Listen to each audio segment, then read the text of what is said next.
Charlie. Let's talk. It's the right talk. Charlie? Welcome. This is the Charlie James Show. Now we're talking. News Talk 98.9. WORD. The voice of the Carolinas. All right, welcome to the program on your Wednesday afternoon. And once again, we're just absolutely jam-packed with things to talk about.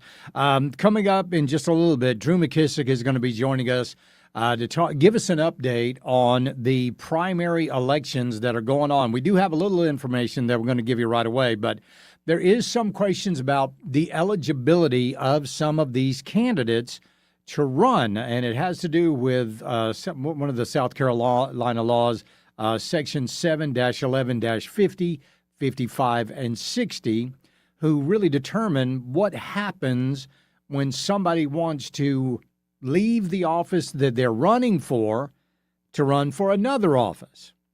Lots going on with that one, but we do have some information right now.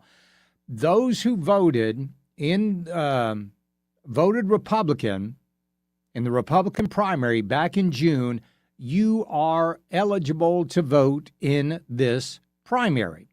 If you did not vote in the June primary, you are eligible to vote in this primary. Those who voted Democrat in the June primary election, you are not eligible to vote. So that's from the South Carolina Election Commission. Now, this does not, because our state legislature refuses to shut down, to close our primaries, this doesn't stop Democrats who did not vote in the last primary from voting in this Republican primary. If you're a Democrat and you did not vote in the primary, you are eligible to vote in this primary for the Republican candidate. Now, will somebody please call Columbia and say, hey, boneheads, you need to get this done? You need to get this taken care of. You've had every opportunity. We've been talking about it for 20 years, closing these primaries. It has been on the ballot, 5, 6 times? Every single time, overwhelmingly, people of South Carolina, Republicans, say, yes, we want to close our primaries. We don't want Democrats voting in our primaries. But every single time, our beautiful legislature down there in Columbia, they go, no, we're not going to do that. We're not going to do that. We don't want to do that. And the reason they don't want to close the primaries, number one, they take money from Democrat donors. Facts is facts, folks. They take money from Democrat donors. Why do you think they vote the way they do? They listen to Democrat lobbyists. They listen to Democrat special interest. So, of course, they're going to allow the Democrats to vote in our primaries because those are the people that are keeping them in office. Period. There's no other explanation. There really isn't. No other explanation whatsoever. So they're keeping the primaries open, and because of that, Democrats who did not vote in the last primary, in the last Democrat primary, they can vote in the Republican primary if they want to. They can do that. Not sure how many of them out there are, but they can do that. People are calling for it. They want that to happen. So anyway, and I'll say it again. I know I've said this ought to just be the motto of this show. Here in South Carolina, we cannot blame any of our problems on the Democrats.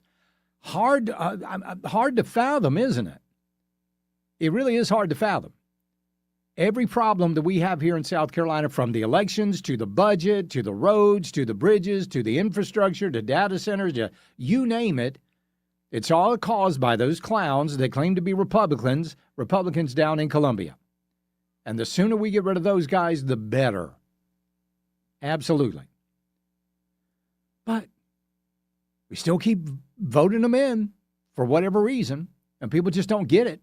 But there you go. They'll learn one day. I hope they'll learn. So this is the way things stand right now.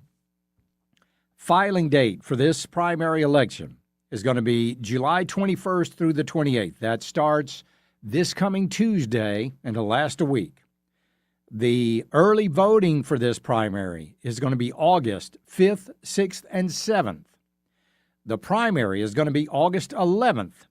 If a runoff election is needed, that's going to be on August 25th. Then whoever wins that, they're going to go on to face Dr. Annie Andrews in the midterm elections. Now, coming up tomorrow, Dr. Annie Andrews, the Democrat candidate for senator of South Carolina, is going to be on this program at 4:35. 4:35. I kind of double-checked that. I'm pretty sure it's 4:35 because I wanted to give her plenty of time. Because I want to hear what she's got to say. Because she put out, after Lindsey Graham's death, she put out this statement saying, we've got more in common than we do. No, I want to hear what we got in common. I would love to know what we've got in common with somebody like Dr. Annie Andrews. That's what I want. I'm going to be nice. I'm going to be respectful. I'm going to be polite. I'm going to let her answer. But I'm pretty sure how she's going to answer these questions. So we'll see what happens coming up tomorrow. Also, don't forget, President Trump going to be addressing the nation tomorrow, and this is going to have to do with elections. We're going to talk about this coming up a little bit more in depth coming up in a little bit, but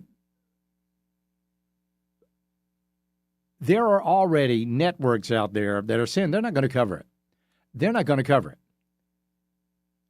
because they don't want to hear, more importantly, they don't want their viewers to hear what President Trump has to say. Because all this time they've been talking about, and they're even talking about it right now. Oh, there's no need for the Save America Act because we don't have widespread voter fraud. There's no widespread voter fraud. It doesn't have to be widespread. Voter fraud does not have to be widespread to be effective. Voter fraud has to be targeted to be effective. Fulton County, DeKalb County, certain districts up in Pennsylvania, Maricopa County, those places. You target those places, you can pick up significant electoral votes. So no, it doesn't have to be widespread. Just have to be a couple hundred here, a couple hundred there, this district, this precinct. That's all it's got to be.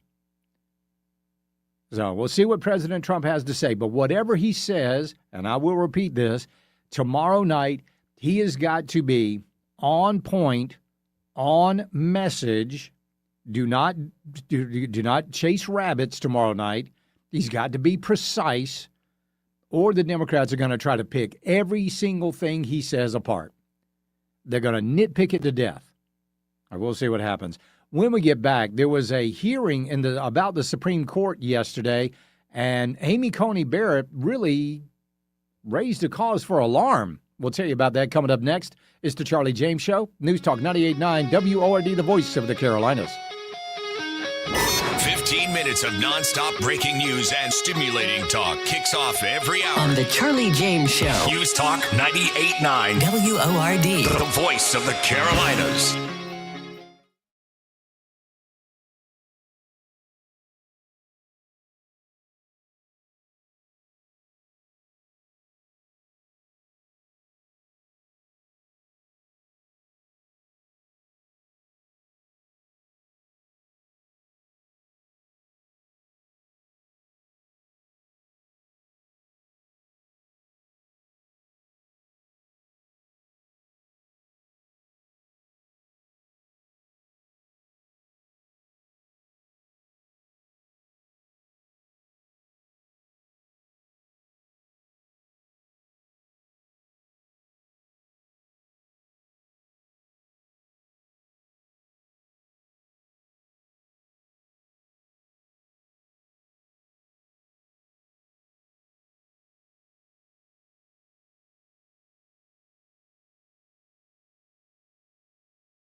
text or call. One number does it all. 800 905 0989. This is the Charlie James Show on News Talk 98.9 WORD. The voice of the Carolinas.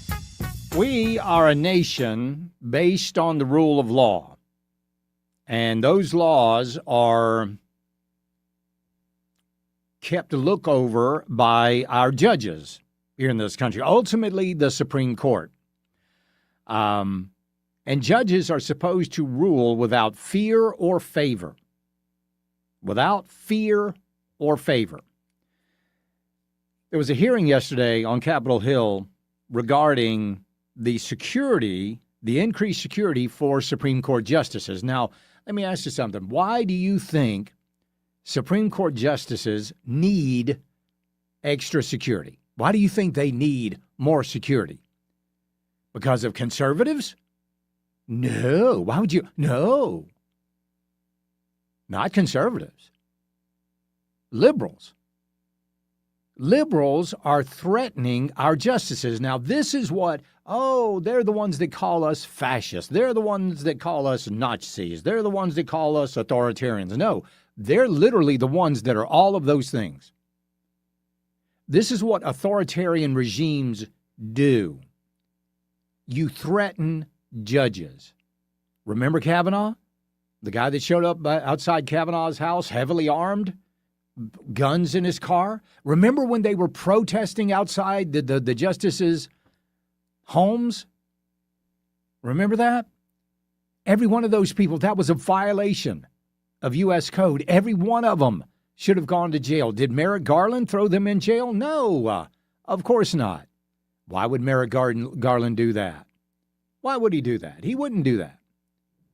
Why would Joe Biden allow that to happen? Well, we know why Joe Biden would have allowed it to happen, because Joe Biden was the guy that tried to get a prosecutor removed in Ukraine. And I had gotten a commitment from Poroshenko and from Yatsenyuk that they would take action against the state prosecutor, and they didn't.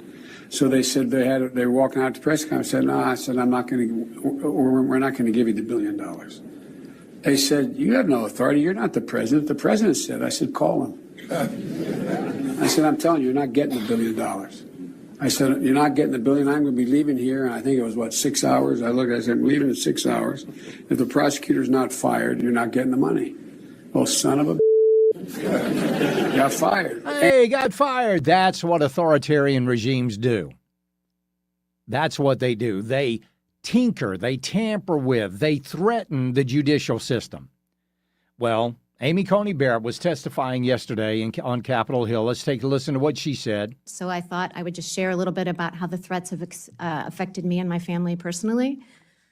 They have required me to, my children, to think about and see things that children should not have to see or think about. One example is when threats to my life were particularly intense a few years ago around the time of the Dobbs leak.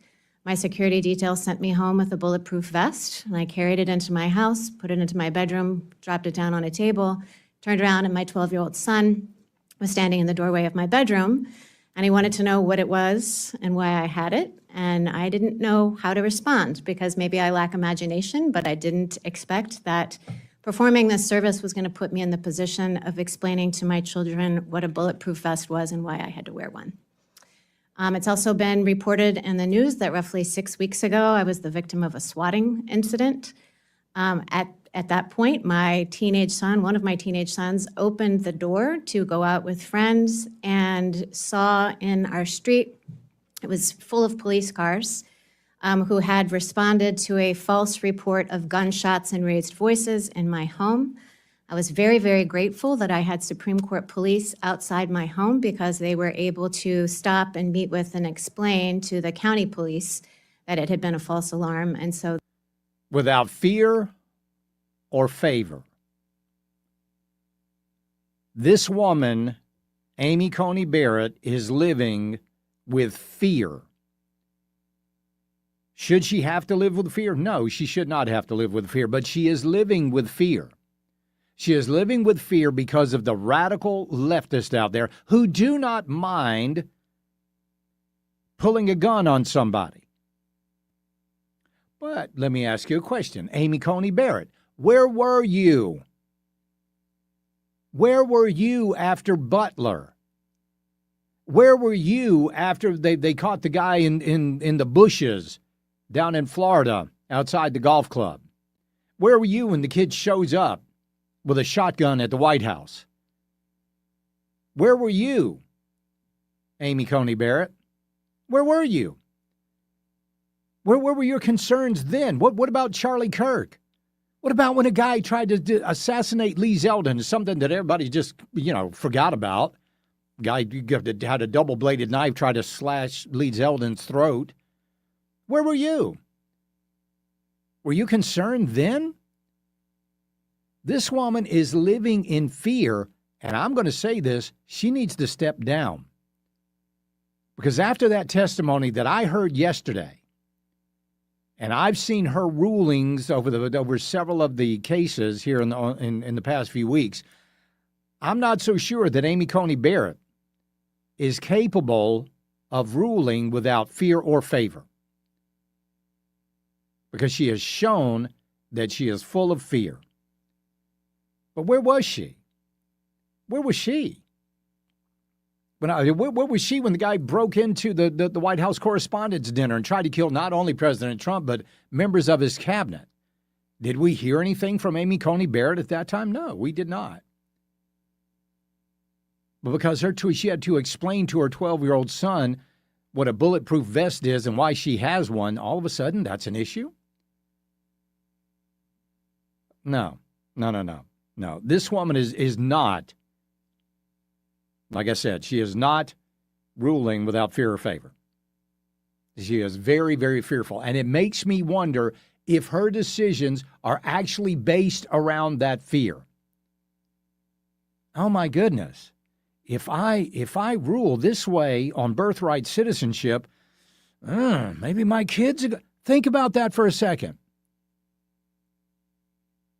And there's a little part of me that goes like, you might even be able to understand it. But once you can understand it, then the woman needs to step down. If you are so concerned about your family and how they're going to be affected by your rulings, sorry. Justice is no longer blind. Now it's peeking out under that blindfold, trying to see who's coming. And that's not justice. That's not how a Supreme Court is supposed to run. But all of this violence is coming from the left. Coming from the left. Charlie, I think you're 100% correct on Amy Barrett. I just think that any Supreme Court justice needs to be completely fearless and for the country. And because she's not fearless, she was swayed during the last Supreme Court ruling on birthright citizenship. Probably so. That's the only way you can look at it and say, because now every ruling that Amy Coney Barrett makes, we have to wonder.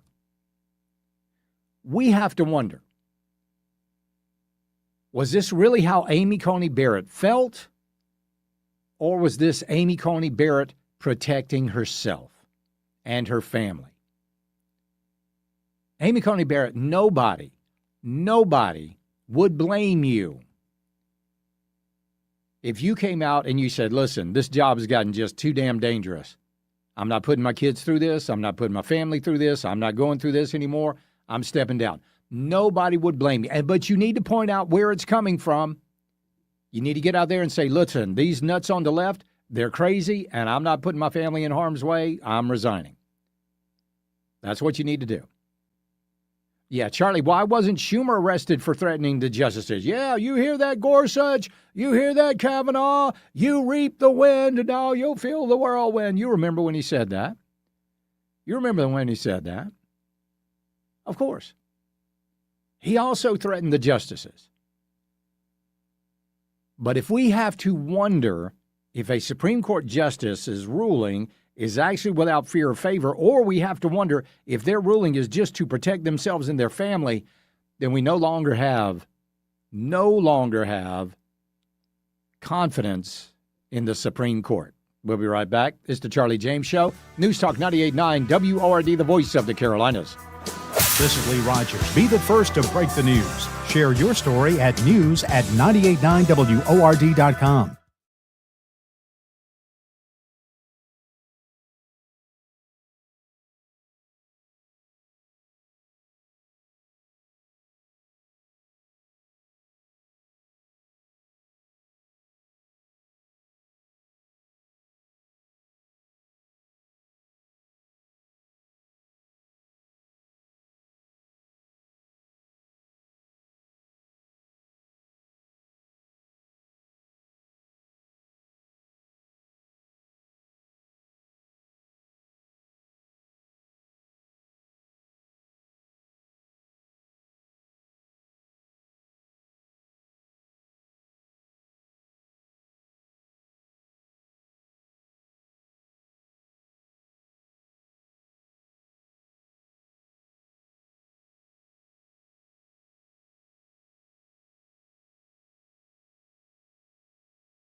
Charlie Speaks. You listen on your time. Get the show on demand. Text podcast to 800-905-0989. The Charlie James Show on News Talk 98.9 WORD. The voice of the Carolinas. All right, we've got a special primary election coming up. It is scheduled for August the 11th. Early voting is going to be the 5th, 6th, and 7th. There were some questions about this election yesterday, so let's go to the chairman of the South Carolina GOP, Drew McKissick, and see if anything has been resolved. Drew, welcome to the program. Thanks for having me, sir. How You are sound doing real in this process? good. You sound real excited about this. Pretty sure it's been a busy 24 hours for you. Do we have anything new about the eligibility of some of these candidates? Yes, we did. Well, first off, in terms of voting, Yeah. so if you participated in the Democrat primary process in June, you are not eligible to vote in this primary. So Right. that's been confirmed by the Election Commission now. That was our reading of the law, and of course we're prepared to go to court and enforce that if necessary, but that's the reading they took, so that's fine. That issue's off the table now. So we're not worried However- about Democrats raiding the primary. However, if you were a Democrat and you did not vote in the primary, you can still Well, sure. vote in this primary because they're still open. Well, that's true, but who's a Democrat? That's our problem. You and Yeah. I know in this state, 'cause Yeah. we don't register by party, Yeah. unfortunately, but that's another conversation, and we've got a lawsuit filed about that right now. So anyway, that's off the table now, so at least we don't have to worry about that. Right. And hopefully it looks like I think we should know today if we're going to get an exemption from the really, really tight timeline when it comes to overseas ballots. You know, there's it kind of crosses into our timeline by a few days, something to that extent. And Right. so I think the Justice Department is going to give us a waiver on that. I hope they'll have that settled by this afternoon. I'm hopeful. So we should know something before the end of the day there. So that's Yes. good. So what about these candidates, Russell Fry being one of them, and their ability to run for this office? Mm-hmm. How are we on that case? So, look, I mean, as far as I'm concerned, as far as I know, and I know a lot of, folks have, tried to play, lawyer on this. And, this is the thing that happens when people are whipping out the Chat GPT, and everything. And, I am confident that no matter what happens, and no matter who decides to run for what, we are going to have a nominee for each of our congressional districts this year. That is not going to be a problem. And, from what I understand, it's not a problem in terms of someone potentially in either of those districts. We got another Republican Yeah. coming as well, Yeah. Senator Joe Wilson, Yeah. Congressman Joe Wilson, excuse me. There's nothing technically, though, in the law that prohibits you from being on the ballot in more than one race. If someone were to become a nominee for some reason, if they were to run and become a nominee, but then you get to the issue of, would you, withdraw the nomination for a congressional seat? That's a possibility. You have an extra hoop you have to jump through with the Election Commission when it comes to withdrawing nominations now, and that's something that, might get addressed elsewhere. So, and you always have people who are looking to potentially file lawsuits and create mischief and so forth. But, at the end of the day, if that did happen and one of them were to run and they were to be elected in November, as I understand it from other attorneys, they can, the day after the election, essentially withdraw their election, refuse to take the oath, and that triggers a special for that seat, which would probably take place in January. Right. It's a lot of different scenarios that can work themselves out here. But, at the end of the day, as I understand it, everybody can run, and there's no danger to the party here of not having a nominee in any of these seats. And of course, these are, solid Republican held seats anyway, and we're confident about being able to keep those. So, the big thing right now is going to be how many candidates do run, who runs. Yes. And filing will open Tuesday. It'll be open for a week, and then the primary will be 2 weeks later. And just in all practicality, let's say you do have a crowded field. This entire thing is going to play itself out over the next 30 days, essentially. the whole process from front to back, all the way to a potential runoff. 35 days, give or take. And that's a rocket sled of a nomination process. No doubt about it. We've never seen anything on this scale in South Carolina, to my knowledge, and definitely not in modern history of South Carolina. And obviously very consequential. And this is a Republican seat for a full 6-year term, and we need to make sure we get it right. Absolutely. But, I mean, when you look at these congressmen, if any of them do run, how would that kind of upset the balance of power in Washington?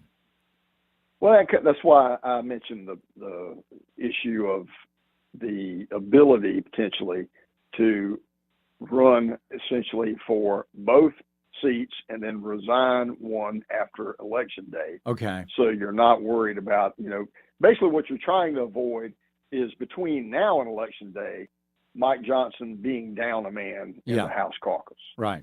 So in other words, if that resignation were to come after Election Day, then that really solves the problem, because so you can essentially fill it by sometime in January. So, I mean, right now where we are, you're saying that everything is okay. I mean, everybody's going to be able to run if they want to run. Lots of people wondering. That's my understanding. Yeah, a lot of people wondering about the possible endorsement of President Trump in this. Some people are saying he should stay out of South Carolina politics. What do you think? Well, I mean, how long have you been watching President Trump, Charlie? Yeah, that's I mean, that is true. I mean, if he's got an opinion, he's going to let people know he has an opinion. And look, I mean, if the results from as many times as he's been on the ballot here is any indication, people tend to like his opinion. And so I have all ideas. He'll have an opinion in this race, and he'll express it. And the voters obviously will take that into account. But like I said, this is probably one of the most important decisions that Republicans in this state, in a year of important decisions, by the way, have made in decades, to be sure.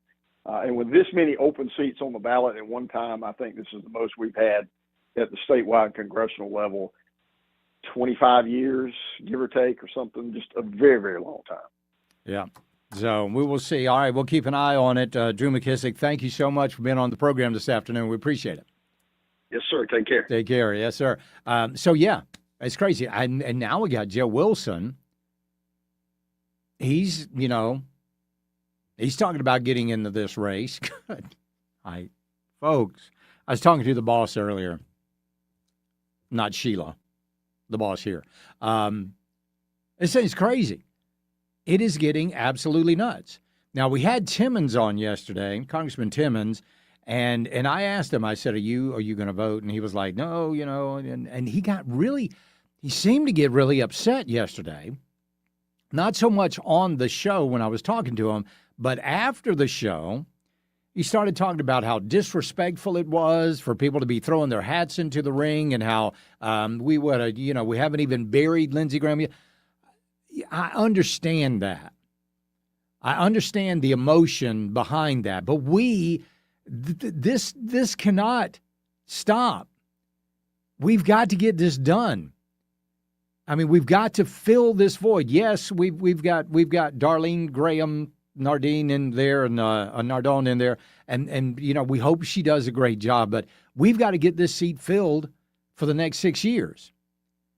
And again, like I said, I understand your need to grieve, but business has got to go on. He even called out several people. Who did he go? Oh, he called out Ralph Norman and Nancy Mace yesterday for whatever reason. I don't even know why he brought them up. Ralph Norman has announced that he wants to run for the seat, but I haven't heard anything from Nancy Mace. So Congressman Timmons just a little bit snippy yesterday. Yeah, JJ's like, when are they supposed to announce? They got to do it now. Because as we talked with, yesterday, we talked with Nate Lloyd from the 4th Congressional Club. You got to be ready. You got to be ready. You got to have your money in place. You got to have your staff in place. There is no time right now, unfortunately, to wait. You got to get this going. Got to be ready to hit the ground running. We'll be right back. It's the Charlie James Show. News Talk 98.9 WORD, the voice of the Carolinas. Tara, Bill, Charlie, Joey, and me, Mike Gallagher. We lead the conversation each and every day on News Talk 98.9 WORD, the voice of the Carolinas.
up and type your message on the Common Sense Retirement Planning text line. 800-905-0989. This is the Charlie James Show on News Talk 98.9 WORD. The voice of the Carolinas. All right, tomorrow night, President Trump is going to be addressing the nation at 9 o'clock. We will carry that, unlike some people.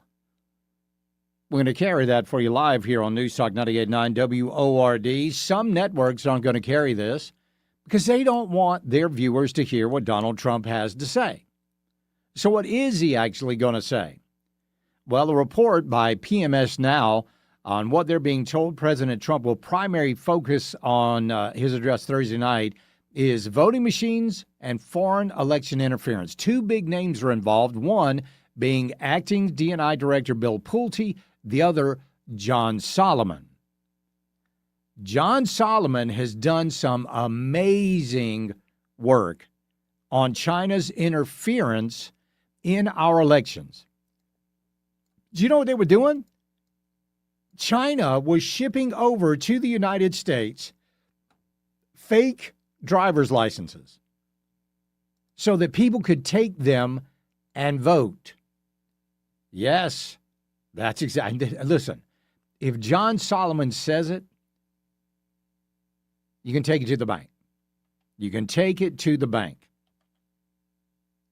Because this guy dots his I's and crosses his T's. China has been interfering in our elections. They're all telling, oh, no, it was Russia. This is John Solomon. I want you to listen. Wait a minute. Hold on. I might not have this clip ready for you here. Nope, that's not it. But he's out there. He's telling it like it is. Let's see what this says here. Talks in the last week was over planning a special coverage event. We haven't talked about any of my work. I turned down every opportunity to go on your show because I'm busy. I'm just in the room doing the work. So, yeah, people come out and they accuse you of something that's not true. I didn't see your show yesterday. Is there anything on your show that I gave you yesterday? Okay, so I'm not sure what he was talking about there, but John Solomon has laid out in his reporting just, Russia. Oh, Charlie. Russia interfered in our elections in 2016. That's the only reason Donald Trump. No. Nuh-uh. That's already been refuted. What China actually did is interfere in our elections in 2020. Shipping over, just untold amounts of fake IDs, fake driver's licenses so people could vote. Now, I wonder who commissioned them to do that. Because certainly, IDs, they got to have a photo, got to have some sort of address. Wonder who commissioned all of that. That'll be interesting to find out. Well, President Trump is supposed to be talking about that, like I said, tomorrow night. President Trump, this is from PMS Now. President Trump is preparing to deliver a primetime speech that will focus on voting machine security and alleged efforts by foreign nations to influence U.S. elections. Two senior administration officials told MS Now. The text of the speech is not final, but the president is also expected to release declassified intelligence documents on both subjects. The address follows a year of internal disagreements between different administration factions over how to satisfy the president's demands for information, bolstering this is from PMS Now, his false claim that he won the 2020 election. It is not clear whether the president will present any credible new evidence that the 2020 election was stolen. Well, let me tell you what they're going to do on PMS Now, and what they're going to do on CNN, and what they're going to do on all the networks. Number one, they're going to ignore it as much as they possibly can. Number two, they're going to still claim that all of this evidence that Donald Trump is going to supposedly going to put forward tomorrow night, they're going to claim that's false. That's fake news. That's what they're going to claim. So here's what the president has to do tonight or tomorrow night. He's got to be clear. There can be no ambiguity of what he is saying. He has to be precise in his words. because they're going to take every single thing this guy says tomorrow night and they're going to try to nitpick it to death, because that's what they do. That's what they do.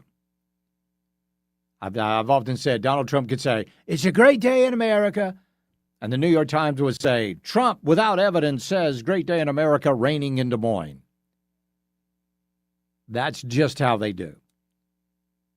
How many headlines immediately, starting at 9 o'clock tomorrow night, how many headlines do you think they're going to have popping up that say, without evidence, Trump claims, or Trump claims without evidence? Without evidence is going to be in there. But that's the thing. You could put all of the evidence in front of them, every single piece of evidence you've got, and they would still deny it. They would they just go whistling past the graveyard because they don't want him to be right. They don't want their voters. And listen, here's the thing, though. This is why they don't want the Save America Act. This is what he is going to lay out, hopefully tomorrow night, is exactly why these Democrats and some Republicans do not want the Save America Act. Because they know, even Slotkin said, if you pass the Save America Act, it's going to be extremely difficult for Democrats to win in any race across the country. Yeah, you think? So basically, she just said, there's no way we win without the illegal vote. Other people are saying that as well. So our Constitution says that only American citizens vote. And this is an argument that some of these people say, well, it's already against the Constitution for illegals to vote. Yeah, but you know what? In my mind, that says if only American citizens get to vote, then then the onus is on you to prove that you're an American citizen. But they don't see it that way. All right, coming up in just a couple of minutes, Greenville County is in a lawsuit that might cost them $300,000. We'll talk about it with County Council Chairman Benton Blount coming up next. This is the Charlie James Show. News Talk 98.9 WORD, the voice of the Carolinas. Total consciousness for the afternoon swoon. You've tapped into the Charlie James Show. The Charlie James Show on News Talk 98.9 WORD. The voice of the Carolinas.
Hey, Charlie. Let's talk. It's the right talk. Charlie. Welcome. This is the Charlie James Show. Now we're talking. News Talk 98.9. WORD. The voice of the Carolinas. I pledge allegiance to the flag of the United States of America and to the republic for which it stands, one nation, under God, indivisible, with liberty and justice for all. Oh, beautiful for spacious skies, for amber waves of grain, for purple mountain majesties above the fruited plain. America, America, God shed his grace on thee and crown thy good with brotherhood from sea to shining sea. America is back. And we are back. Welcome back to the program. Well, there is a lawsuit going on with Greenville County over a housing development. Let's go to the chairman of the Greenville County Council, Benton Blount. Benton, welcome to the program. Hope you're doing well.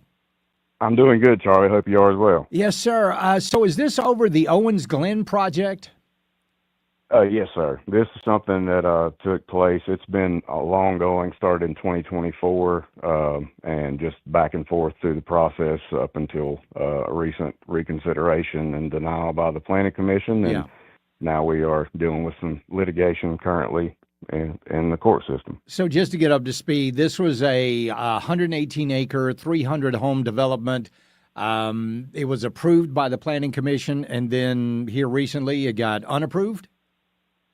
Yes, basically what happened is a council member, Councilor Bradley from the southern part of Greenville County, went out with a news team, and one of the reporters measured the road in front of where the development was going to go to find out that it was going to be 15 feet wide is all that it was. Yeah. And to match that with a petition with 1,000 constituents from that area in opposition to it, just out of concern for safety, it was brought to council and requested it to go back to the Planning Commission, and they reevaluated the information and felt like that it was not safe, and they chose to deny it. So, I mean, how wide should a road be adjacent to a development like this?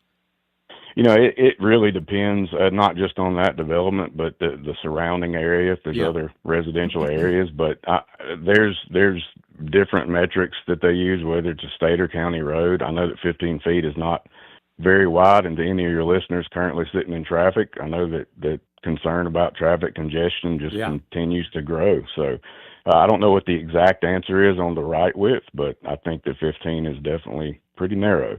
So, as expected, lawyers are now involved, and I know you can't get into some of the details about this, but a lot of people saying this is a case that Greenville County could lose.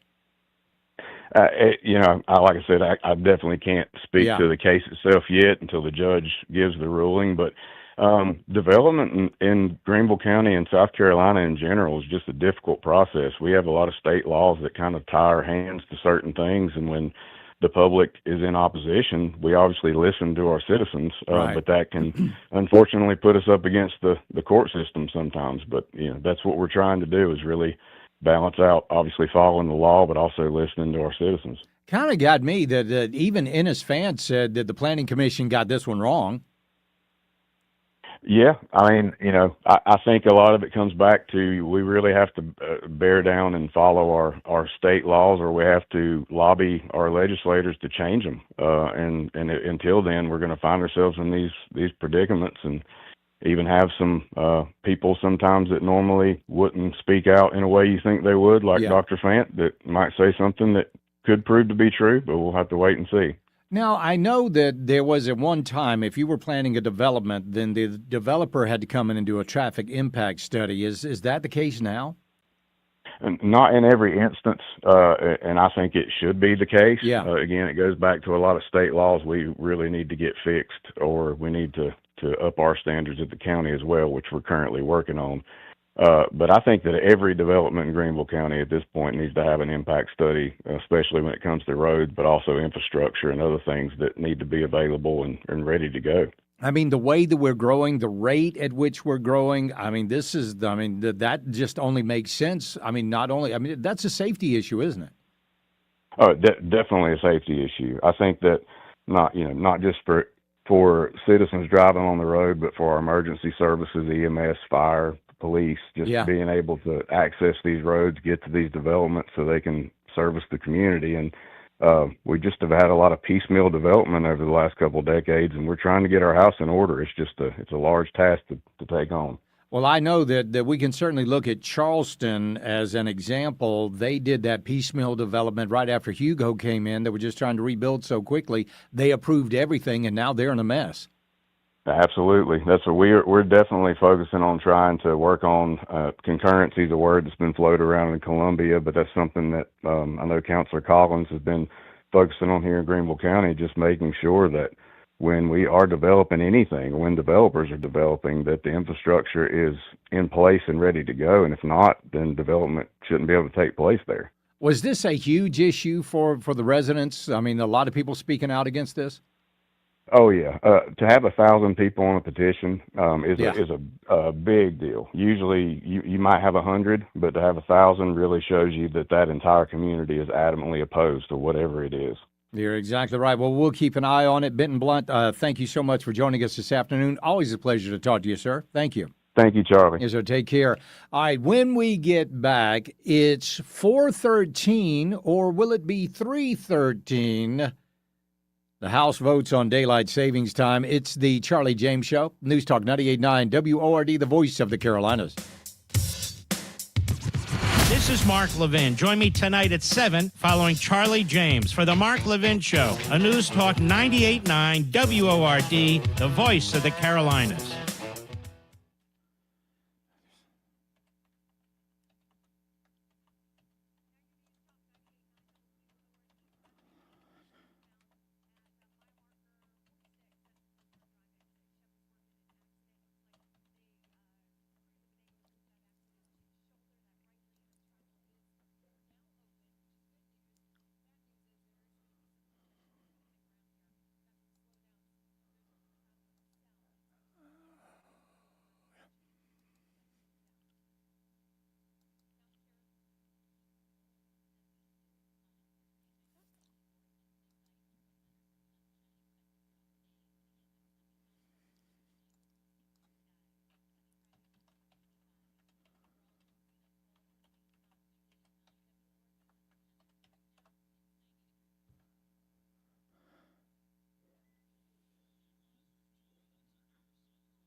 with Charlie. 800-905-0989. Save it on your phone. This is the Charlie James Show, only on News Talk 98.9 WORD. The voice of the Carolinas. All right, welcome back to the program. Now, throughout my career, there's been two issues that have really pitted me against my listening audience, for better or worse. One of them is driving in the left-hand lane. Not Auburn football, Gamecock football. JJ weighing in there. The other issue is daylight savings time. I have, because of my experience and my work experience, when I was doing morning radio for 30-something years, daylight savings time never affected me. I got up at 3 o'clock in the morning. It didn't care if it was standard time or daylight savings time, 3 o'clock in the morning, still dark. I go to bed at 9 o'clock. I go to bed whether the sun's up or the sun's down. It doesn't matter. I go to bed. So it never really affected me whether or not to switching the clock. I never saw a big deal for it. I really never did. So when everybody, twice a year, we always get all the complaints about, oh, I can't believe we have to do this. Why are we doing this? I was like, I don't get it. I don't understand why people are so upset. But I do understand that they are. Well, the House has now passed a bill that would put us permanently on daylight savings time. Is almost on your side. The House passing the Sunshine Protection Act, which is a bill that would make daylight saving time permanent. And now heads to the Senate, and if passed, Americans would no longer have a chance to change their clocks twice a year, but it would also allow states to opt out. President Trump has been pushing to get the legislation passed, writing in May, quote, "It's time that people can stop worrying about the clock. We are going with the far more popular alternative, saving daylight, which gives you a longer, brighter day." And who can be against that? This is an easy one. Those are your headlines, guys. All right. So I want to know what you think about this. Which one would you prefer? Because there's the daylight savings time people. There's a standard time people. Standard time people, they're like, oh, you can't do this. I listen, I don't understand. Here's what I want to, here's the one I'm for. Here's what I'm for. What gives me more daylight in the morning? I want my daylight in the morning. As you know, that's when I get up early and go play golf, get around a quick round of golf in before I come to work on occasion. So which ones do you guys prefer? Now, if you'd like to weigh in on this, 800-9050-989. That was in there. So I would love to know which one of you guys, which one you think. But again, I've never thought it was a big deal. I never thought it was a hardship in any way. And now what we're hearing, Charlie, I enjoy doing things after I get off work. So if I get off work at 4 and it's already dark, it's difficult for me to get anything accomplished. I understand that as well. Some nights I get off work, get home a little after 7. I'm able to cut the grass before I go to bed. That's pretty good. I always like that. So, Charlie, more daylight in the morning for me, one person said. Somebody wants standard time. Charlie, I vote daylight savings time. Now, here's one of the things you just heard there in that little clip from Fox News. This would allow states to opt out. Gosh, how different would that? What a mess would that cause? With airline travel, with all, and the airlines, they're not really crazy about this thing either. Let's go to Jeff in Hickory. Jeff, what do you think? Daylight savings time year round or no? This is Joe. Oh, Joe, I'm sorry. Yeah, what's up? Yeah. All right. Hey, I'm a farmer, Charlie, and I like to light daylight further into the nighttime. Okay, but all right, but so let me ask you, Joe. Do you, as a farmer, is your day set around the clock? Or is it set around when the sun comes up? Well, it's good to have a little daylight in the morning, but as far as the work that I do, getting up hay in the evening, I need an extra hour or so in the evening. But I also think, Charlie, that it's good for the economy too. Okay. More people gonna go out into the evening and eat and go to movies because the daylight hours are longer. How about that? All right. Yeah. Well, there you go. I appreciate it, Joe. Thank you. Someone says standard time will give you more daylight in the morning. I don't know if it's old enough to remember, but in 73, Nixon put us on permanent daylight savings time in the winter of 73 and 74. There were so many incidents of car accidents, bus accidents involving kids, and the entire country got upset. I did not know that Nixon did that. I guess that was during the gas crisis. Charlie, it's a funny thing living here in South Carolina now because last 4 years dealing with daylight saving time is pretty minimal because there's so much change in the winter. The sunrise will not be until 8:30 or 9 a.m. Oh, I don't like that. Let's go to Neil out there in Sunnyview. How you doing, Neil? I'm doing fine. You know, a lot of people got a misconception about this. I don't care what way they move it, whether they leave it the same or make it daylight. Yeah. We're not lengthening the day. We're not moving the sun. Right. We're just moving the times in which we operate, right? That's correct. Yeah. And but you know, but you do. I mean, you understand that the days get longer in the summer and shorter in the winter. Yeah, and it gets hotter in the summer and colder in the winter. Yeah. We can't change that either. That's a very good point. I appreciate it, Neil. Thank you very much. Charlie, standard time, which is God's time, doesn't need to be dark for kids out waiting on the school bus. I don't know. So we'll see. We'll see what happens with this. But so if it was the way it is now, would it be dark when you sent your kids to school? Gosh, you know what? This sounds like an easy issue, doesn't it? Should we change the clocks back or not? No, I don't want to change my clocks back twice a year. But look at everything we got to deal with now. Now we got the airline industry, the folks down in Florida, even here in South Carolina, where tourism is a big deal at our beaches. People want more time.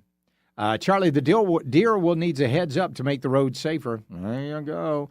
Charlie, think about construction workers. They started, see, not an easy issue, is it? Charlie, I always preferred standard time. I know I'm in the minority. I've always felt the best idea is to split it and move the clock half an hour and leave it. You want to talk about messing everything up? You start moving that clock half an hour. No, but there will be people, no, you know what, I think we need to move it 35 minutes. Move it 35 minutes. Charlie, I wish we'd just fall back 30 minutes in the winter, leave it permanently to compromise both ways. Charlie, more daylight in the evening so we can go golf after work. There you go. I'd love to. You know, you know what I've never done? Never played golf at Threes. Y'all ever been to Threes? Justin Timberlake owns part of that. I'd like to go play some of that night golf. That would be fun. Let's go to Joe in Anderson. Joe, what do you think? I think we need to put the clock somewhere and leave it. Okay. Well, that's what the president wants to do. That's fine with me. Okay. All Just right. put it somewhere, but don't mess with it. Just leave it alone. All right. Thank you, Joe. I appreciate you. Charlie, don't care which one they pick. Just pick it and stick it. Takes my body about 4 weeks to adjust to each time change. Charlie, I'm an electrician. I like starting at 6, so usually I'm driving in the dark anyway. Yeah, I understand that. All right, when we get back, what are we going to be? Oh, we don't have a budget here in South Carolina. We'll talk with Sam Aaron from the South Carolina Policy Council. Coming up next, it's the Charlie James Show. News Talk 98.9 WORD, the voice of the Carolinas. When Charlie's not teeing off on the left, he's teeing off on the links. You're in full swing on the Charlie James Show. On News Talk 98.9 WORD. The voice of the Carolinas.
Interact on the Common Sense Retirement Planning text line. 800-905-0989. Text or call. One number does it all. 800-905-0989. This is the Charlie James Show on News Talk 98.9 WORD. The voice of the Carolinas. Well, here it is, July 15th, and we still do not have a budget here in South Carolina. Is that a good thing or is it a bad thing? Joining us right now is Sam Aaron from the South Carolina Policy Council. Sam, welcome to the program. Glad to have you. Good to be here, Charlie. Thanks for having me. So is it no budget? Good thing, bad thing? Well, it kind of depends. Like a lot of things in public policy, it's all a matter of perspective. It seems to be that the perspective for the taxpayer would be this is a good thing, right? Yeah. This means that there's going to be less state budget money, right? So it would save the state in total about $1 billion of general tax fund that then could, be used next year on income tax reductions. Yeah. So that seems to be the holdup primarily. The issue is, we're trying to decide between earmarks and property tax. Those are kind of the two competing factions. Yeah. So, when you look at some of the earmarks that they had, now, normally I consider, strangely, a lot of times the Senate as being the bad guys. But right now, I'm looking at the House and I'm going, no, you guys are the bad guys because you want to spend the money. The Senate doesn't want to spend the money. That's right. They both have requests for earmarks. The Senate has requested about $152 million, while the House is requesting $315 million, so more than double. And that's really what the crux of the issue is. There was a Conference committee that took place today where there was supposed to be some sort of deliberations on the budget process. And the senator from Beaufort essentially said, look, you guys want way too much money and we're not going to give it to you. So the earmarks really seem to be what the big holdup is. It seems like both sides are in agreement on the property tax. There's just some questions about the funding mechanism. But I really don't see the Senate, backing down. I think the only way that you're going to get a budget passed from the Senate side is if they get rid of the earmarks. And it doesn't seem like, the House is really interested in that. Yeah, we talked to Senator Lee Bright yesterday, and he said exactly the same thing, that they're not looking at budging. Yeah, and that really seems the case, which would honestly be the best case scenario for the taxpayer. It would save a lot of money, and it would prevent, the Provato that has the legislative pay raise going through. It would prevent a lot of additional spending from happening, which is always, if you can do that, that's good for the taxpayer. One of the things, if we go back to last year and they had that, $1.7 billion surplus, well, the taxpayers have said, well, give us that money back. You overtaxed us $1.7 billion, but instead they increased the budget by the exact same amount. Taxpayers thought that was kind of ridiculous. Well, yeah, and the taxpayer's right. It is ridiculous, if you have excessive revenue, a surplus is fundamentally a tax problem. Yeah. If you have a surplus, that means you took in way too much revenue and you need to cut your taxes. It does not mean you need to increase your spending. It's quite the opposite, right? It means that you're spending at an appropriate amount that's within the means of the tax base. So, this has kind of been going on for a long time, right? We had the one continuing resolution during the whole COVID issue, right, where they just left spending levels at the same rate it was previously. Right. But other than that, we've increased the budget every single year. Yeah.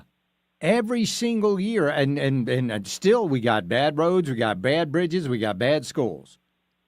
That's the issue, right? When you think about paying for something, paying for a good or a service, chances are if you pay more for it, you're going to get a higher quality thing, right? Yeah. So I want to get something better. When I look at the DOT budget and I see in 2013, it was, half of what it is now, right? So it's doubled from 2013 to 2023.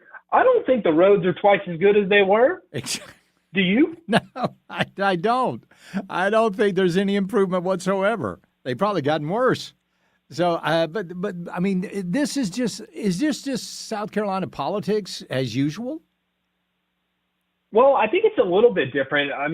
You're seeing the Senate really kind of assert that fiscal conservative mindset of like, we're really not budging on these earmarks. So I think it's a little different because in the past, fiscal conservatism, it's kind of like the thing that you say, but you don't really actually govern in that manner. It's what you say when you go on your speaking tour and all that kind of stuff.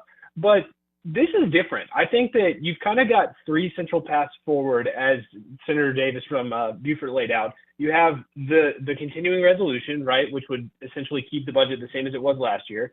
You have no earmarks and no property taxes, or you have kind of a mix of the two. You have some earmarks, you maybe have some property tax cuts, but not as much as they were looking for. Those are kind of the three pathways laid out. And I mean, they're supposed to come back on Tuesday around 1 o'clock. So we'll see if there's any sort of agreement. But it did not seem like they were any closer today than they were yesterday or the week before or anything. So They're still pretty far from one another. During our governor's series, I was talking with Attorney General Alan Wilson, who is the candidate for the Republicans for governor, and he said that he would have just gone line by line and vetoed all of those earmarks. Did Henry McMaster? Henry McMaster had the opportunity to do that, but he didn't. That's correct. Yeah, he did not. The last budget was a little bit disappointing when you looked at the governor's vetoes. There really wasn't a whole lot there. I think there was a lot more room to cut, and it just really didn't happen. Are we seeing a huge, and I know this is kind of an obvious question, but are we seeing a lot of special interest influencing these earmarks? Well, I'll tell you the truth.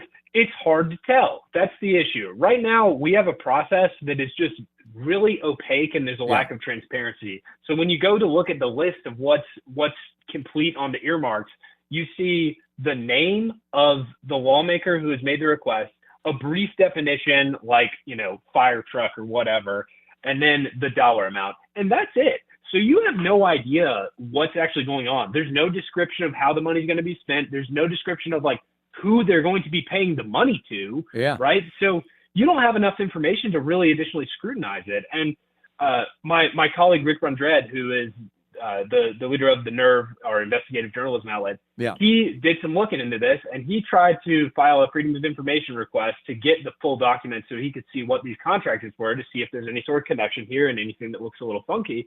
And he was told they were working documents, and he's not allowed to see them.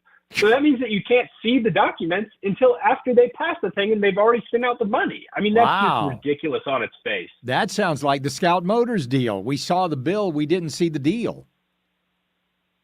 It sounds a lot like it. And I mean, it's not necessarily that some of these earmarks aren't worthy, investments. Maybe, this random county over here really does need a new fire engine. But the question is, how am I to know, right? I mean, there's not enough information to allow anybody to provide legitimate scrutiny.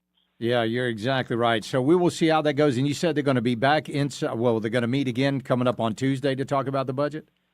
Tuesday at 1 o'clock. Yes, sir. Never thought I would say this, but I'm rooting for the South Carolina State Senate. Yeah, you and me both, I think if we can keep that CR in place, that would save the taxpayer a lot of money, and that'd be great. If they can't do that, all the earmarks ought to be gone until you can have some transparency involved. Absolutely. Sam Aaron with the South Carolina Policy Council. Please tell your buddy Rick Brundret that Charlie said, hey, I hadn't talked to him in a long time. Great guy. Absolutely. Thanks for talking about me. Thank you, sir. Take care. We'll be right back. Well, hold on. Still got a few seconds. I'm not going to do like I did yesterday and jump the gun, JJ. I jumped the gun by, 2 full minutes yesterday? 2 full minutes yesterday. Yeah, Charlie, hey, it doesn't matter what you set the time on. Daylight saving time, standard time. Charlie's always going to jump the gun. So it don't matter to me what they do. But then again, all right, so listen, here's what you need to do. Because this is our money we're talking about. Our money. I want, I'm not commanding, but if you want to tell the state Senate, get in touch with them, tell them to hold the line on the budget. Do not give on the budget. I swear I never thought I'd be rooting for the state Senate. I really didn't. But here I am doing it. All right, we'll be right back. It's the Charlie James Show. News Talk 98.9 WORD, the voice of the Carolinas. 15 minutes of breaking news and stimulating talk begins every hour on The Charlie James Show. Afternoons 3 to 7 on News Talk 98.9. WORD, the voice of the Carolinas.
Charlie Speaks. You listen on your time. Get the show on demand. Text podcast to 800-905-0989. The Charlie James Show on News Talk 98.9 WORD. The voice of the Carolinas. All right, Argentina just scored to tie up the World Cup semifinal, England versus Argentina, and I can't believe I'm even interested.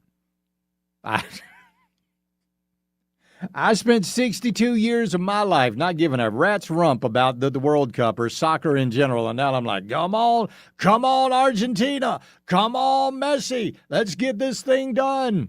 I can't believe it. Only got about, and here's the thing, here's one thing, all right, I think there's some changes needed in soccer, okay?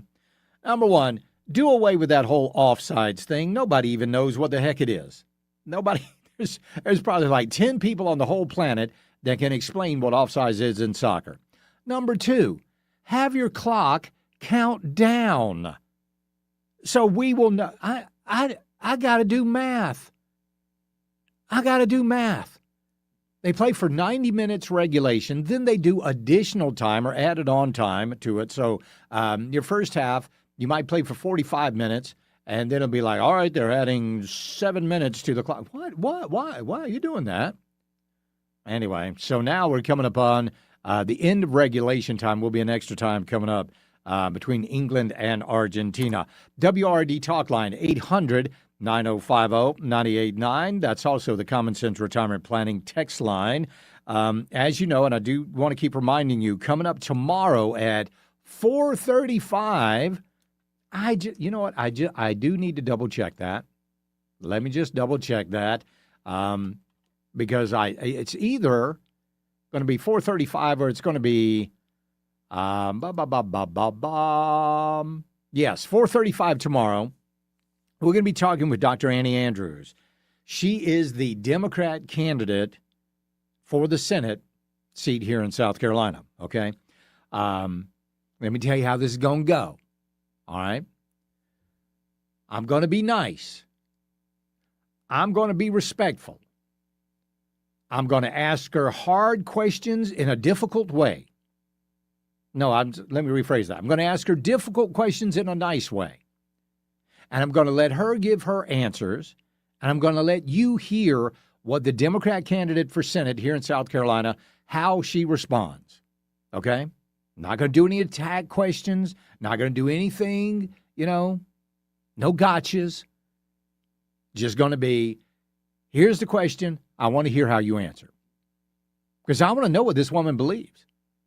I want to know her stance on it. And I know the stance on a lot of this because Annie Andrews is a Democrat. I know how Democrats think.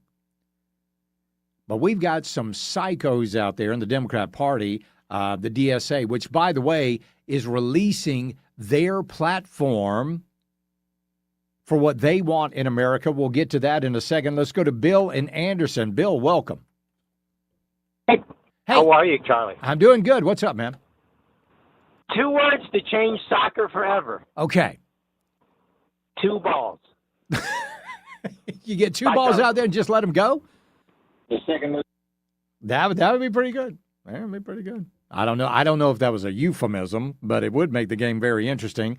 All right, WRD Talk Line, 800-9050-989. Well, the Democrat Socialists of America are releasing their platform. And listen, the Democrats, they now got a big problem. They got a huge problem because this is what they want. This is what the Democrats wanted. I've said this before, they birthed this baby. They cannot deny the DSA. They cannot distance themselves from the DSA. They are the DSA because they tolerate it, right? They tolerate it. They tolerated Bernie Sanders. They tolerated Alexandria Ocasio-Cortez. They didn't even tolerate it. They embraced them. They embraced Bernie Sanders. They embraced AOC. They embraced the Green New Deal. This is them. We are not going to let them run from it because they're responsible for all of this. DSA members make it clear what the goal is.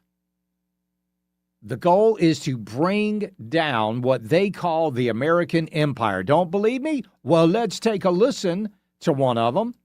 And, we have a unique responsibility to act from the heart of empire, the belly of the beast. The most important thing that we can do is take that empire down from within. Our role Wait a minute. ultimately is to facilitate our own empire's failure in ways that we can, ultimately to overthrow our own empire. U.S. imperialism is not a thing that can be reformed away. It has to be overthrown through revolutionary struggle. Okay, right there. They're talking about active open sedition.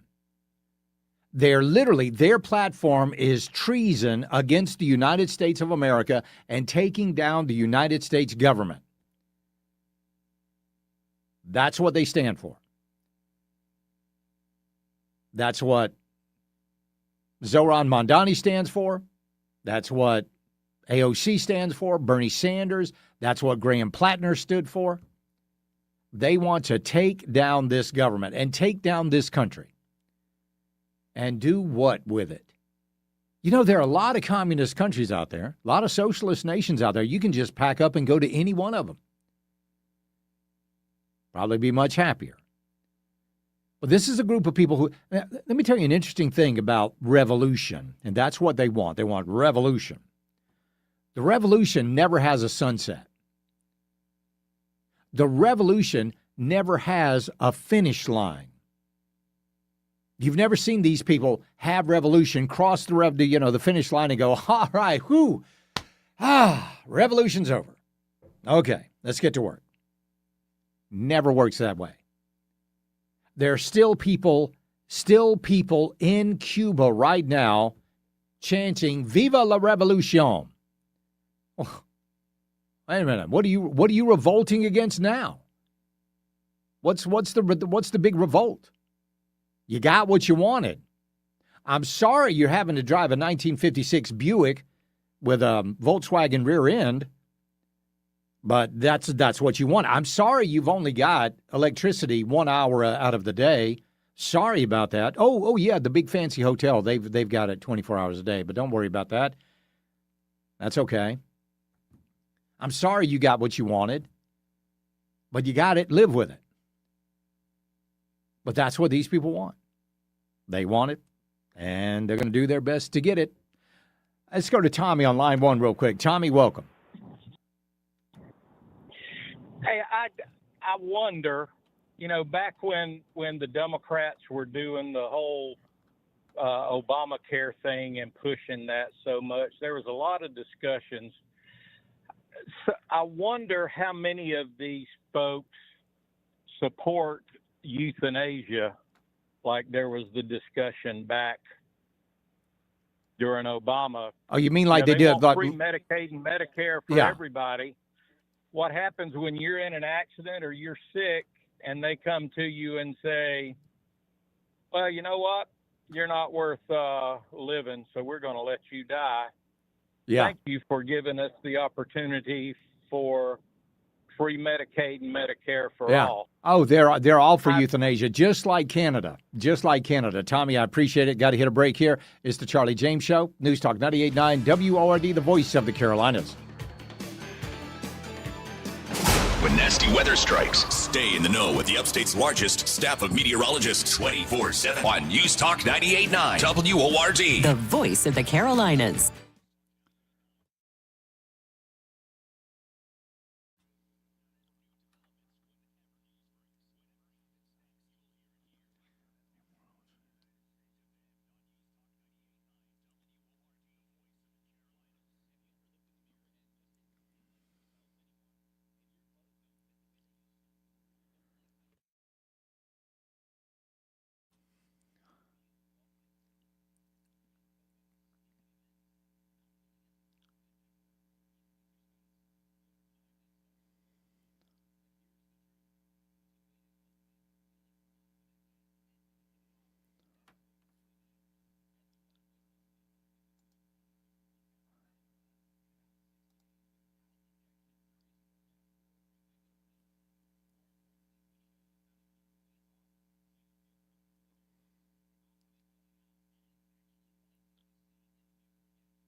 Hey, Charlie. Let's talk. It's the right talk. Charlie. Welcome. This is the Charlie James Show. Now we're talking. News Talk 98.9. WORD. The voice of the Carolinas. Well, Argentina has done it again. Jet Spence was a little banged up. Think he always goes left, think again. To the right! And delivers a ball on a platter for Lautaro Martinez off the bench. But it's Messi magic again. And the Argentines find a way down a goal and punch back not once, but twice. Argentina going to the finals in the World Cup. How much? JJ. I might have to get me a Greenville Triumph jersey. I might have to do it. Yeah, what do they do? I've never been to a soccer game here in Greenville, but I'm thinking about it. But what do they do? Do they, like in baseball? Now, I've thrown out a lot of first pitches, in baseball games. Do they let somebody, do a ceremonial kick into the net or something like that? They ought to do something like that. Don't you think? I mean, I think that would be a pretty cool thing to do. Kicking the first goal, ceremonial first goal, that'd be awesome. And you know how minor league baseball, how the Drive and the Spartanburgers, they're really fan-oriented. That's why I like minor league baseball a lot better than I like Major League Baseball, because it's really fan-centric. They really concentrate on the fan experience. Is the soccer like that, or are they just all, nose up in the air, we're a soccer club, sit down, shut up, and watch the game? I don't know. So, it's coming on, man. It's coming on. It's coming. I'm telling you what, there are 8 years, and the world better watch out. The world better watch out, because there are 8, 9, 10-year-old kids right now watching this World Cup here in the U.S., and they're going, that's what I want to do. We're going to be a force in a few years. Now, we were pretty good this year, but I think in years to come, we're really going to be getting stronger, because more kids are going to be involved. Charlie, England versus Argentina. Is this 1982 again? Why has nobody brought up the Falklands? Why and this rivalry between England and Argentina? Why have nobody brought up? We haven't seen this sort of action since the Falklands. Nobody's brought that up, have they? Charlie, Dylan from Ruffton. Again, soccer needs cool mascots like football and baseball. Yeah, I agree. 100%. Got to do it. Do that. Make that fan experience great. All right. WRD Talk Line 800-9050-989. That's also the Common Sense Retirement Planning text line. We were talking about all this, the Democrat Socialist of America, and their ridiculous ideologies, their ridiculous platforms, like abolishing the Electoral College, establishing, basically doing away with the Senate. That's what they want to do. They want to do away with the Senate. They want to admit Washington, D.C. as a state. They want to allow national non-citizen voting. They want to end this filibuster, which is probably the only thing I agree with them on. But they want to do away with the Supreme Court. They want socialism. That's pure and simple. That's what they want. I want you to listen to this woman, Dr. Sheila Nazaran. Listen to what she says about it. Wait a minute, hold on. That's soccer. Hold on. Stop. Stop. Thank you very much. Here's Dr. Sheila Nazaran. Wait a minute. Where are you? Death to America. Do you have any idea what happens when American values die? Because I do. My family fled a country where freedom died. You don't know what you have until it's gone. You think America is oppressive because you have never experienced real oppression. You think silence is violence because you've never been silenced. You think words are dangerous because you have never watched a government drag someone away for speaking them. You think capitalism is evil because you have never stood in a bread line. You think borders are immoral because you have never had to flee across one. And you think revolution is romantic because you have never had a revolution take everything from you. I have. And that's why I refuse to be quiet. Good for you. Good for you. That's the but here's the arrogance of the left, and I mean total unmitigated arrogance of the people on the left, and especially in the DSA. But we haven't tried it. No. All of those other places, you did it wrong. You got it wrong. We are so smart. We're college educated. We went to Ivy League colleges, and they told us all about this. They told us how to do it. This is what happens when you indoctrinate an entire generation of people to hate their own country. Not only to hate their country, but to hate their families because their families are involved in some way in capitalism. But what really boggles the mind is the fact that if they do away with capitalism, there's not going to be any money to fund their initiatives. They are so stupid to think that this will ever work. Milton Friedman said, capitalism is the only economic ideology that allows people to pull themselves out of poverty. It's the only way. It's the only one that allows that. Socialism, somebody show me somebody in socialism that came from a poor background, a poor family, and rose to wealth.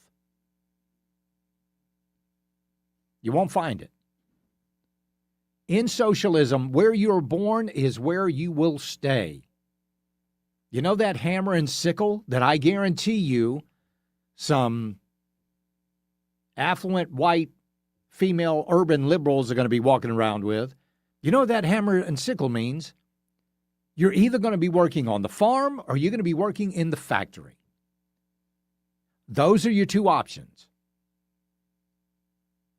State-run government farms or state-run government factories. That's where you're going to be working. So, oh, no. No more sitting around in your mom's basement on TikTok. No, those days are over. No. Forget about that because the government's going to control everything. Let's go to Donald in Anderson. Donald, welcome. It's Donna. Oh, Donna, how are you? Female, yes. Well, listen, I was so glad when you said that they never have an end.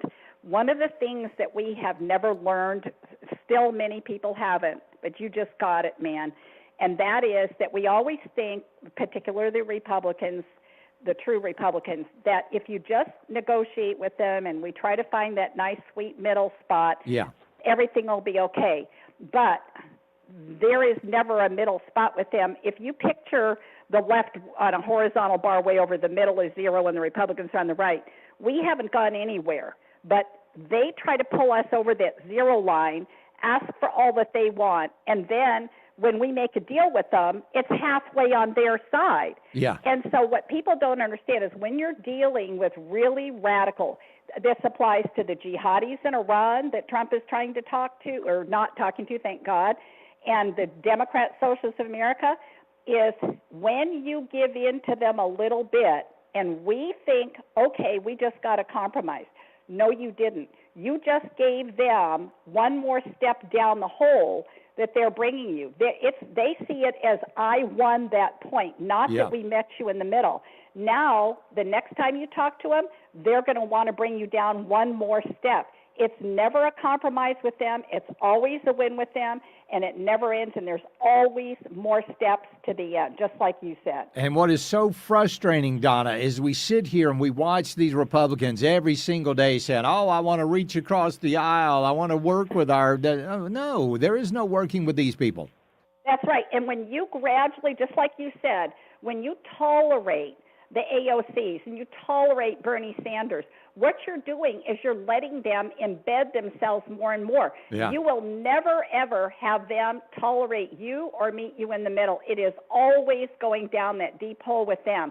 That's the only way we can actually, if we're going to talk to them, don't ever expect that you're going to get anything from your side. That is the truth. Maybe I wish more of these people in Columbia and Washington would listen to the show. I appreciate it, Donna. Thank you very much.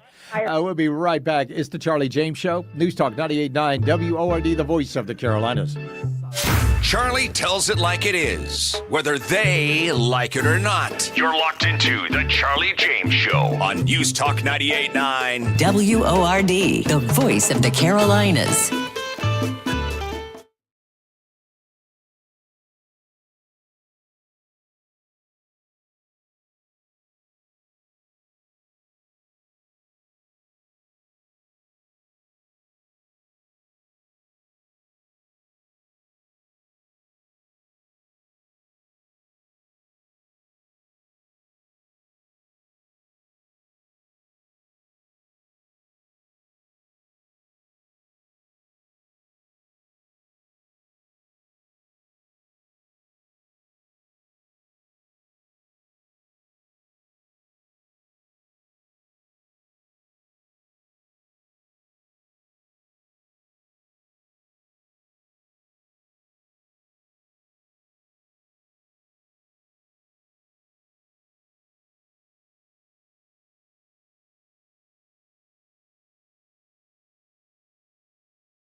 Let your fingers do the talking. Text the Common Sense Retirement Planning text line at 800-905-0989. This is the Charlie James Show on News Talk 98.9 WORD. The voice of the Carolinas.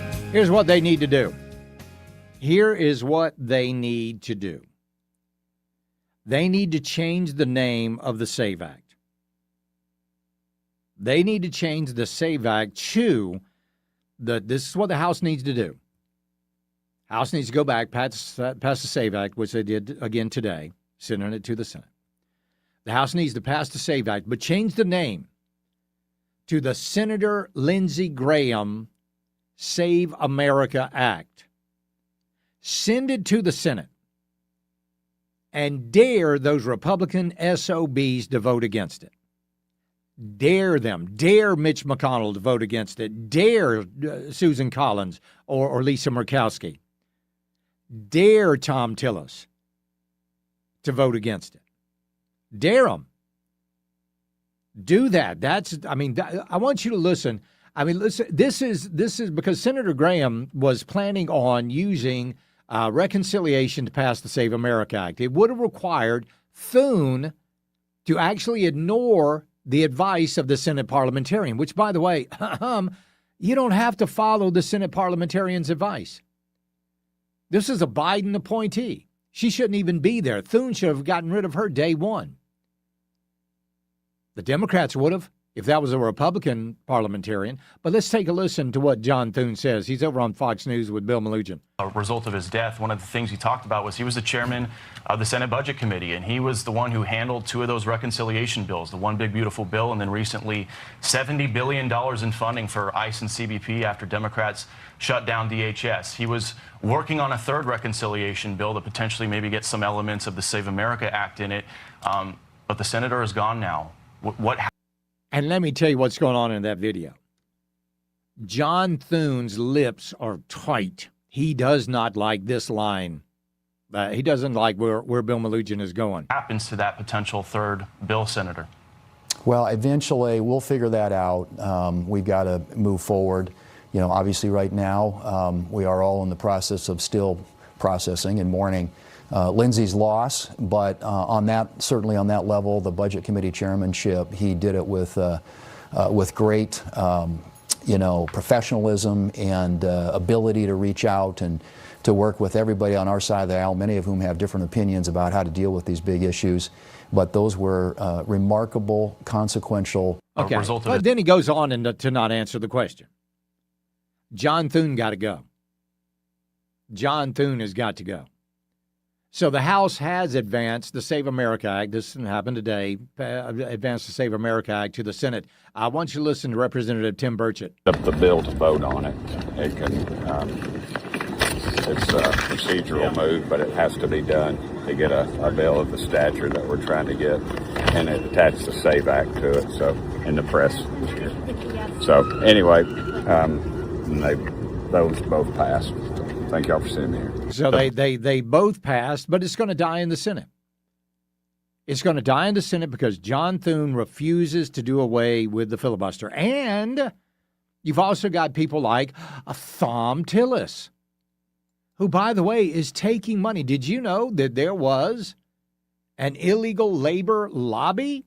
Oh, he got mad when he was questioned by Sarah Gonzalez. The illegal labor lobby, is that why you voted against the Save America Act? Can you tell me who the illegal labor lobby is? Yes, it's contractors, general contractors, hospitality companies, industries, construction companies and industries. What do you know about the which Save America Act are you talking about? The one that you voted against, sir. Okay. And so you're asking me if I voted, I was against it because you're receiving almost $700,000 from these lobbyists. Do you have any idea what a remarkably silly question that is? I think it's a pretty important one. I think your constituents want to know why you're betraying them. Some math. Do you know what my election cycle, the total all-in election cycle cost was in 2020? It's $300 million. Do you honestly believe that I would make a policy decision based on that? I don't know why you're betraying your constituents. Who do you work for? I'm independent. Okay.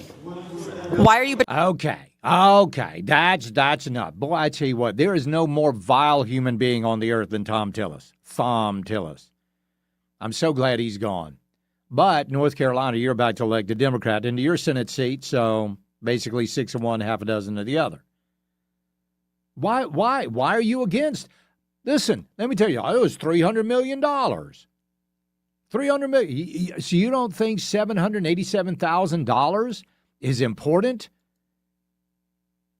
Agriculture, $293,847. The construction industry, $109,000. Hospitality, $194,000. Elder care, $75,500. All of those industries do not want the Save America Act passed. And we're talking about the corporate interest there, not the family farms or not the home, locally run construction companies or the hospitality. Those are the big conglomerates. They want illegal aliens here, and they want them to be able to vote for whatever reason. We'll be right back. It's the Charlie James Show. News Talk 98.9 WORD, the voice of the Carolinas. Eyewitnesses wanted. When you see news, email news@989word.com.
text, or call. One number does it all. 800-905-0989. This is the Charlie James Show on News Talk 98.9 WORD. The voice of the Carolinas. All right, welcome back to the program. WRD Talk Line 800-905-0989. We'll go there and talk to Q in Marietta. How you doing, Q? Hey, good afternoon, Charlie. Yes, sir. First off, let me say congratulations on your nomination Thank you. for your radio award. Very well earned, very Thank well you. respected in the area. Thank you, sir. Now, what I'm going to say is probably upset a lot of people, my senators. I hope my Senate realizes if the Democrat Party was the same party it was 40 years ago, I'd stay home. I wouldn't vote in November. They don't want to fight for me. Why should I fight for them? I understand. I think we should make every Republican senator unemployed. There you go. I'm telling you what, we got to get better in there because they're not fighting. I appreciate it, Q. When I was watching the World Cup, there was a quote that it was referring to Lionel Messi. And the guy said, "We want our heroes to win. But more importantly, we want to see that they care." And that, when I heard that, it was just like a bolt of lightning. Like, yes. And it reminded me of what I said to Mark Sanford just many, many years ago. I said, listen, I said, Mark, we just want you to fight against the Democrats. We want you to fight. We know you're going to lose on occasion. That's okay. We expect that. We're grown-ups. We know you're not going to win every single time. But we want to see the fight. Right now, there is no fight. These folks in the Senate, John Thune isn't fighting for America. Susan Collins, Murkowski, McConnell, they're not fighting for America. They're siding with the Democrats against the single most important bill that we've seen in a long, long time. A simple bill that would make sure that, number one, well, there's three parts to it. And the third part is where they really don't like. The first part is you got to show ID when you go vote. Oh, I got a new phone plan recently. I had to show my ID. You got to show ID for everything. Everybody's got ID. Don't give me that BS. You got ID. Number two, when you register to vote, you have to prove that you're an American citizen.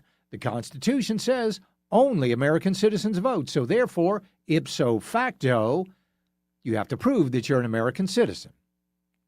And number three, states are required to turn over their voter rolls so that the feds can make sure that everybody that is voting is actually eligible to vote. Now, that's the one that they don't like. That's really where they just go, oh, no. And why? Why would they be against that? Well, one of the arguments is, oh, my goodness, you're going to be giving the federal government their Social Security numbers. Wait a minute. Hold on. Excuse me? The federal government issued those Social Security numbers. So that's a bunch of BS. They just don't want those voter rolls to be examined by anybody but their own election commission. And we've got Republicans out there, so-called Republicans, that are siding with the Democrats. I want you to listen. This is California Democrat Alex Padilla. I want you to listen to what he said. Pretty interesting. My colleagues across the aisle talk a lot about, we need to make it easier to vote but harder to cheat. Right? We got the harder to cheat part down. Every study, every audit, every report, every review shows voter fraud is exceedingly rare. There's zero evidence of the massive voter fraud that Trump and his allies want you. Remember, it does not have to be massive. It does not have to be massive voter fraud. It only has to be targeted voter fraud. And that's going on. Fulton County, Georgia. We might hear tomorrow night, that Raphael Warnock and John Ossoff are illegitimate senators. Maybe we might hear about that. I don't know. We'll find out. Fulton County, DeKalb County, Maricopa County. Trump lost Arizona by what, 10,000 votes? Less than 10,000 votes? Georgia, about the same, maybe less. It doesn't have to be widespread voter fraud, doesn't have to be widespread voter fraud. It just has to be voter fraud. How much voter fraud are you willing to accept? That's the big question, Alex Padilla. How much voter fraud is okay with you? Because even one instance of voter fraud is far too much. And that's what we're trying to take care of. But these people benefit from this. They benefit from their donors. They benefit from special interests. They benefit from, industries. So are we going to get the Save America Act passed? I'm not holding my breath. Not holding my breath. But we need to remember when these people come up for re-election. And this was one of the problems that I had with Lindsey Graham. Why wasn't he on television? I mean, my gosh, he was on with Hannity every other night. Why wasn't he talking about doing away with the filibuster? Why hasn't Tim Scott been just screaming at the top of his lungs, do away with the filibuster, get this bill passed, do whatever you have to do? Well, no, Charlie, because then the Democrats, when they get back in power, listen to me. That's the first thing they're going to do when they get back in power. They're already talking about it. The first thing they're going to do is do away with the filibuster. So why not do away with it now when it will benefit the Republicans rather than the Democrats doing away with it when it will only benefit the Democrats? Why not do that? It absolutely needs to be done. And if you will listen to this, if you will pass the Save America Act, it's just like Elise Slotkin said, Democrats, you're going to have a very hard time winning. You're going to have a very hard time winning. Let's go to Wes in Blue Ridge. Wes, welcome. Hey, Charlie. Yes, sir. Look, I mean, this is what, and I know. This is the Nikki Haley, George Bush, Pence and his wife, and the disgusting display, at the, I can't remember in the church. All the people that think that they have the morals and character that Trump doesn't have. But, it's there. I'm scared to death with Lindsey Graham. I can guarantee you, Lindsey was special because Lindsey could adapt like a chameleon, okay? I called Ralph Bristol's show. He stood up there with John McCain when John McCain called the entire state a bunch of religious idiots. Yeah. Okay?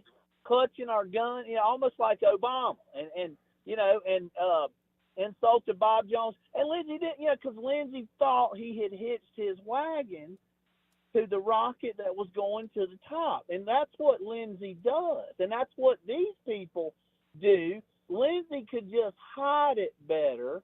And I do believe like Lindsey would do your bidding if you accepted him, like Trump did. If you stroked his ego, he would go ahead and completely change alliances, and work for you somewhat. Thune and the rest of these intellectuals hate Trump to his very core. Yeah. Okay. And it's only 2 years. Okay. And it's all up in the air. This is what they did before. We got to go back to Russ Castle, folks. You got the single people out. We're getting there. But there are a few of these people left. But like you said, Charles, there is no way. I sent you a text. I went to the dollar store to light up the fireworks. Okay. Guess what I didn't have? Okay. It's a mile from my house. I just jumped in the car. I didn't have my ID. Right. Okay. Ask me if I got a cigarette lighter. Yeah. And the answer is no. Right. All right. This You're right. This is ridiculous. It is. But it shows us the real truth, Charles. You're right, Wes. Truth. That's why nothing ever changed. That's why Bush stood there for for a decade. Listen, Trump sees problems. You might not agree with what he's doing, but he tries to something different. He tries to fix it. these other people will sit there like fat ticks sucking our blood for as long as we will let them. You're right, Wes. I appreciate it, buddy. Got to hit a break here. We'll be right back. It's the Charlie James Show. News Talk 98.9 WORD, the voice of the Carolinas. While others talk rough, Charlie stays smooth, like a perfect putting green. News Talk 98.9 WORD, the voice of the Carolinas.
Charlie Speaks. You listen on your time. Get the show on demand. Text podcast to 800-905-0989. The Charlie James Show on News Talk 98.9 WORD. The voice of the Carolinas. All right, let's go to the WRD talk line. We'll go head over to Anderson County and talk to Sherry Hodges. How you doing, Sherry?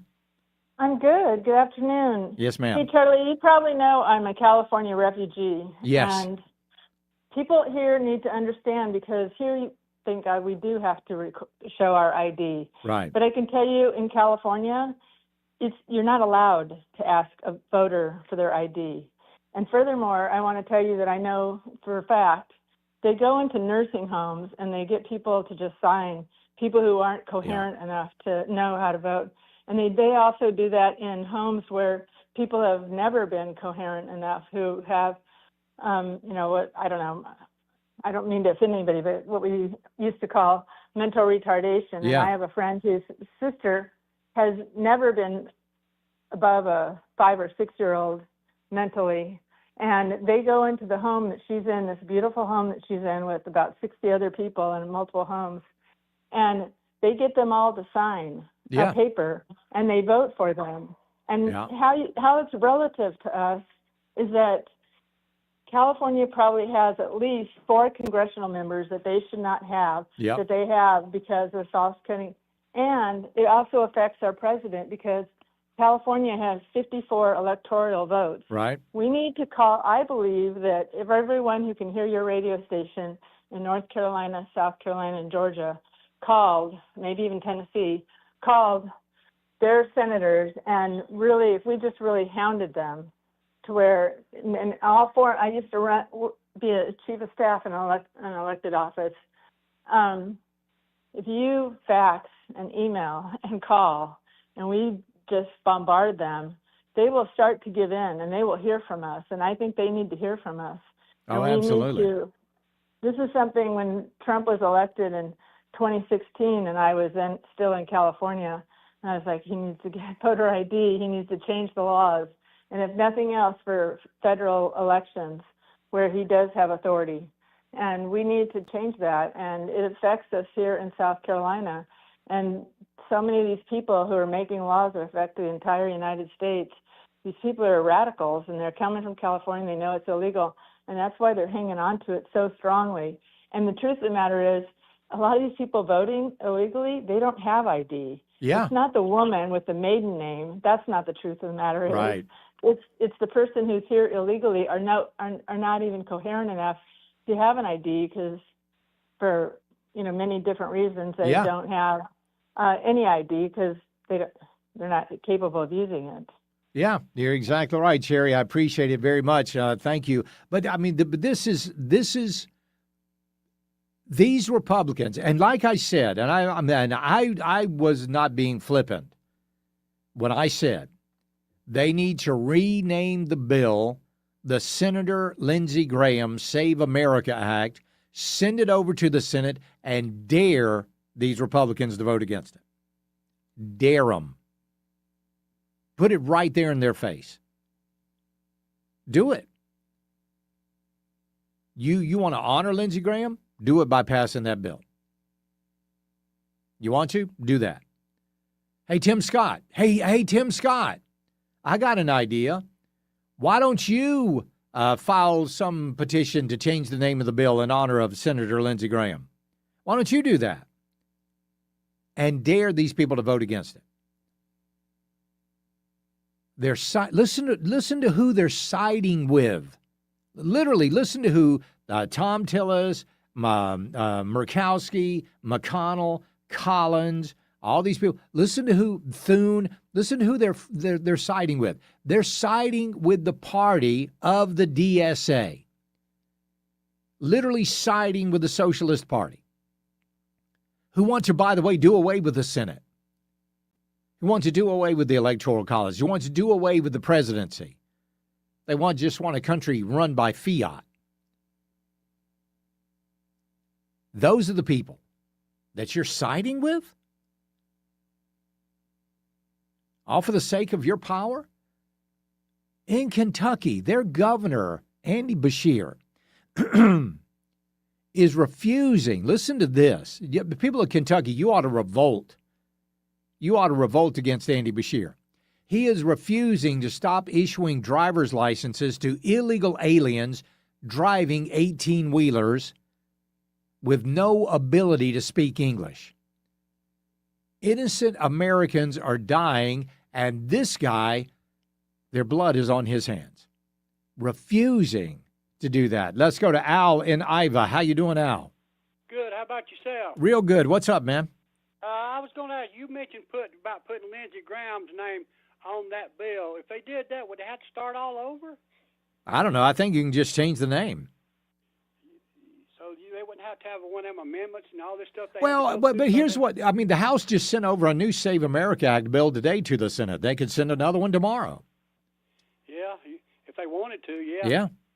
That was a real good idea because, and challenge them to do what they need to do because, challenge them. Yeah. Tillis ain't going to vote for nothing because he don't care because he ain't running for nothing anyway. Right. And he hates Trump no matter what. It doesn't matter whose name's on the bill. I appreciate it, Al. We'll be right back. It's the Charlie James Show. News Talk 98.9 WORD, the voice of the Carolinas. Get breaking news sent straight to your phone for free. Download the Odyssey app. Follow News Talk 98.9 WORD. Stay in the know with the voice of the Carolinas.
Hey, Charlie. Let's talk.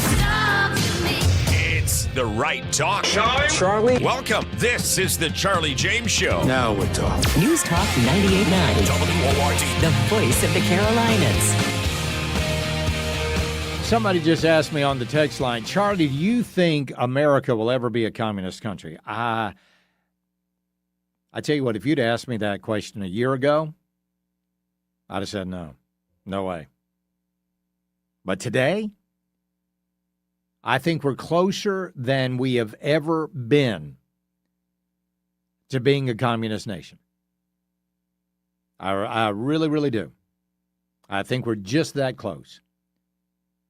A socialist nation at very least.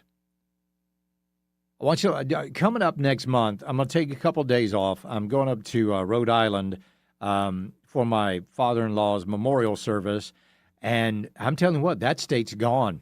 That state is gone. Listen to what they're doing in Providence. This is amazing. When David wins, when our city council slate wins, when our state legislative candidates win, we are going to have full control over Providence city government. And David is going to turn Providence, Rhode Island into a laboratory for municipal socialism.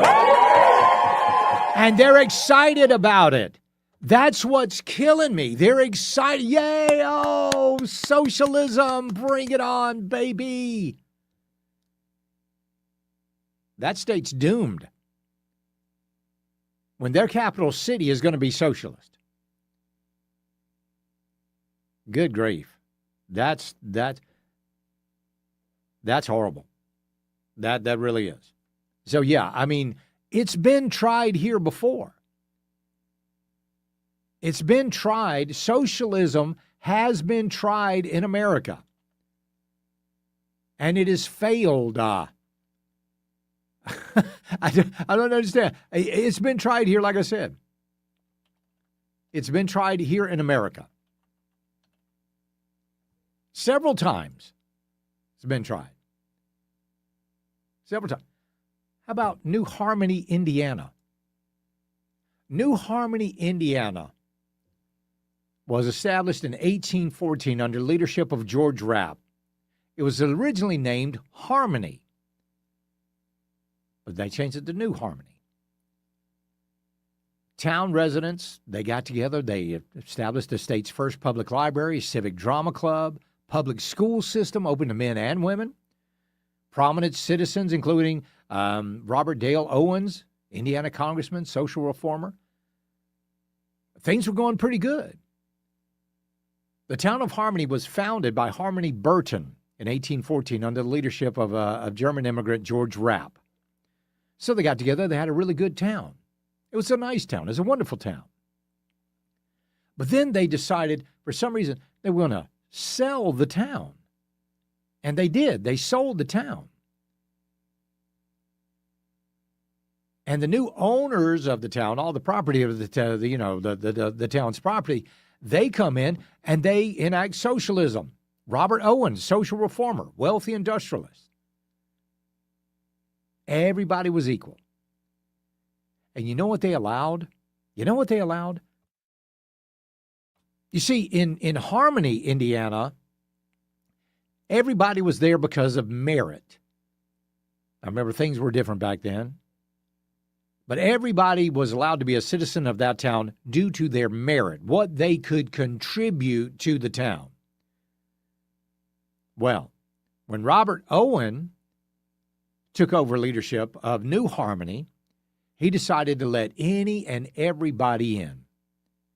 And once he let any and everybody in, there were some people that got in there and said, hey, you know what? If everything is free in this town, then I don't have to work. And pretty soon, the town was bankrupt. Absolutely bankrupt.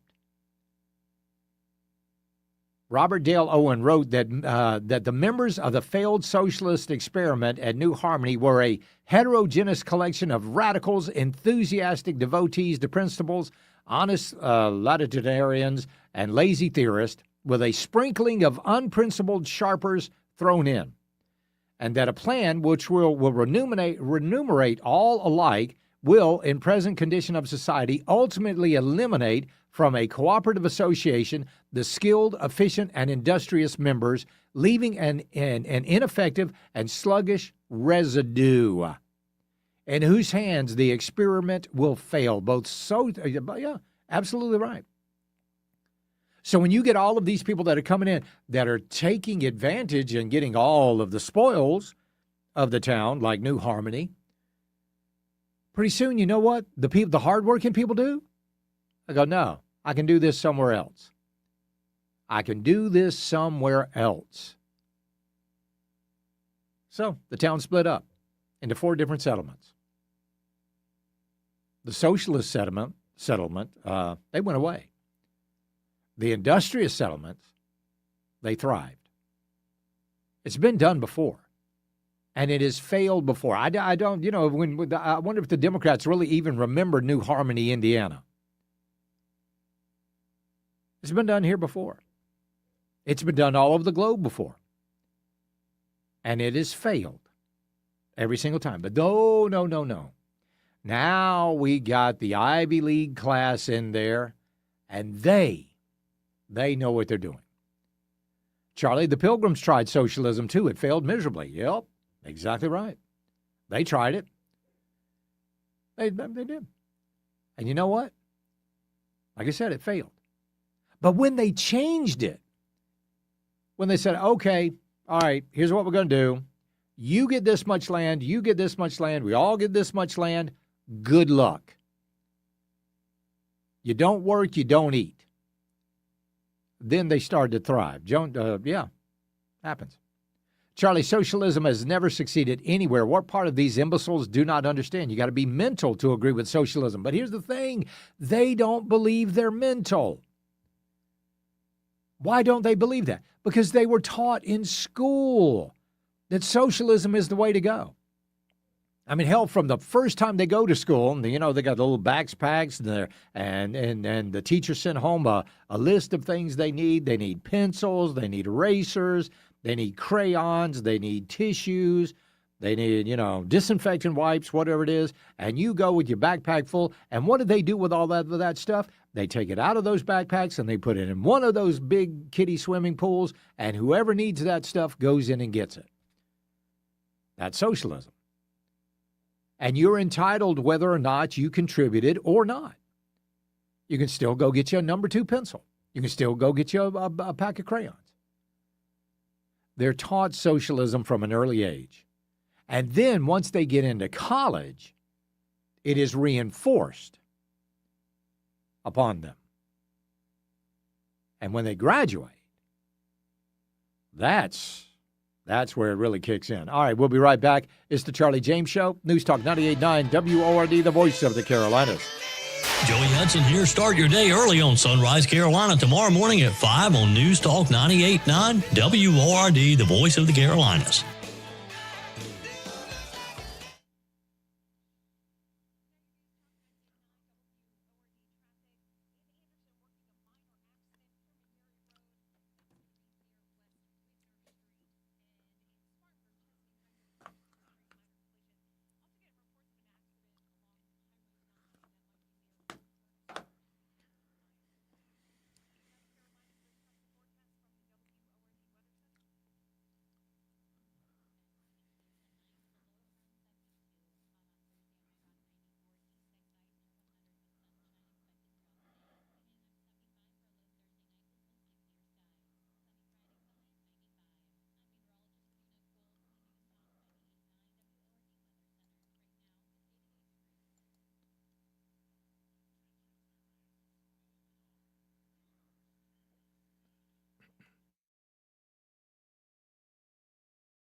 Tap and type your message on the Common Sense Retirement Planning text line. 800-905-0989. This is the Charlie James Show on News Talk 98.9 WORD. The voice of the Carolinas. All right, let's go to the phones and talk to the Chuckster in Mills River. What's going on, Chuck?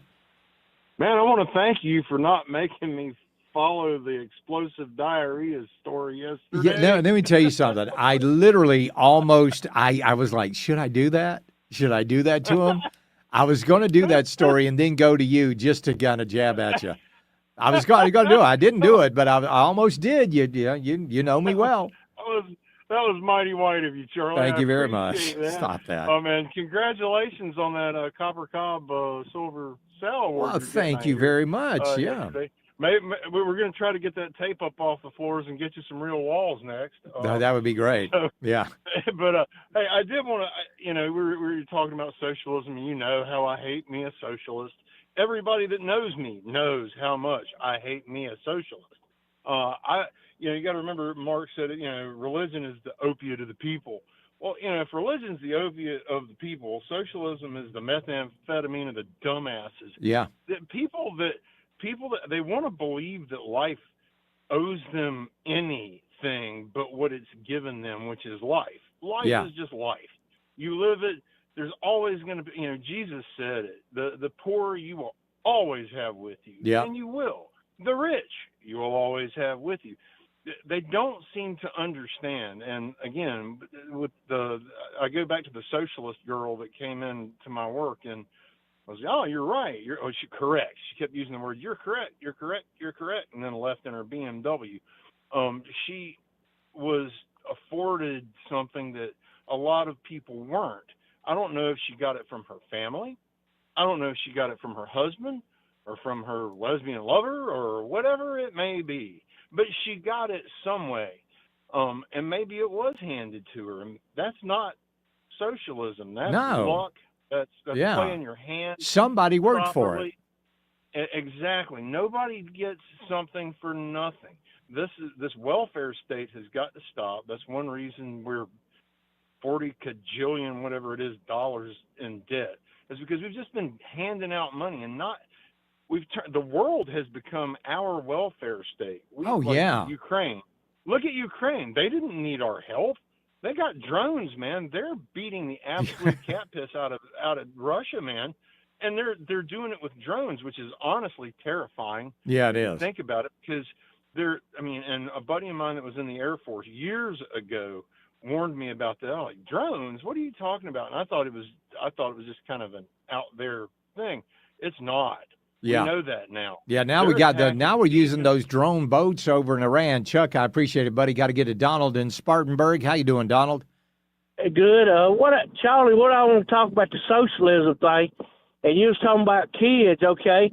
It all started, they took the Bible out of school. Yeah, for a reason. And when you go to the kids now and you say, what y'all talking about? Well, I don't believe in socialism, but okay, they're going to say, well, why are you saying socialism? Where's the authority at? The Bible says capitalism. Capitalism is the thing to do. They took Bible out of school. The kids don't know. You got a generation that now they think everything's going to be handed to them. Right. But, Charlie, let me tell you, the Bible, if you believe the Bible, someday, and I hope it ain't in my day, I'm 58 years old. I'm hopefully be gone. But someday the United States has got to turn. They will turn socialism because a dictator's got to come. If you believe in the Bible, and you know who the dictator is, don't you? And that's the Antichrist. Yeah. Okay. What was Germany before Hitler? They were socialism. Yeah. Okay. It took a wheelbarrow to buy a loaf of bread. Right. Okay. And they was falling, so a dictator took over, which was Hitler. Same thing's going to happen here. I hope it don't happen in my lifetime.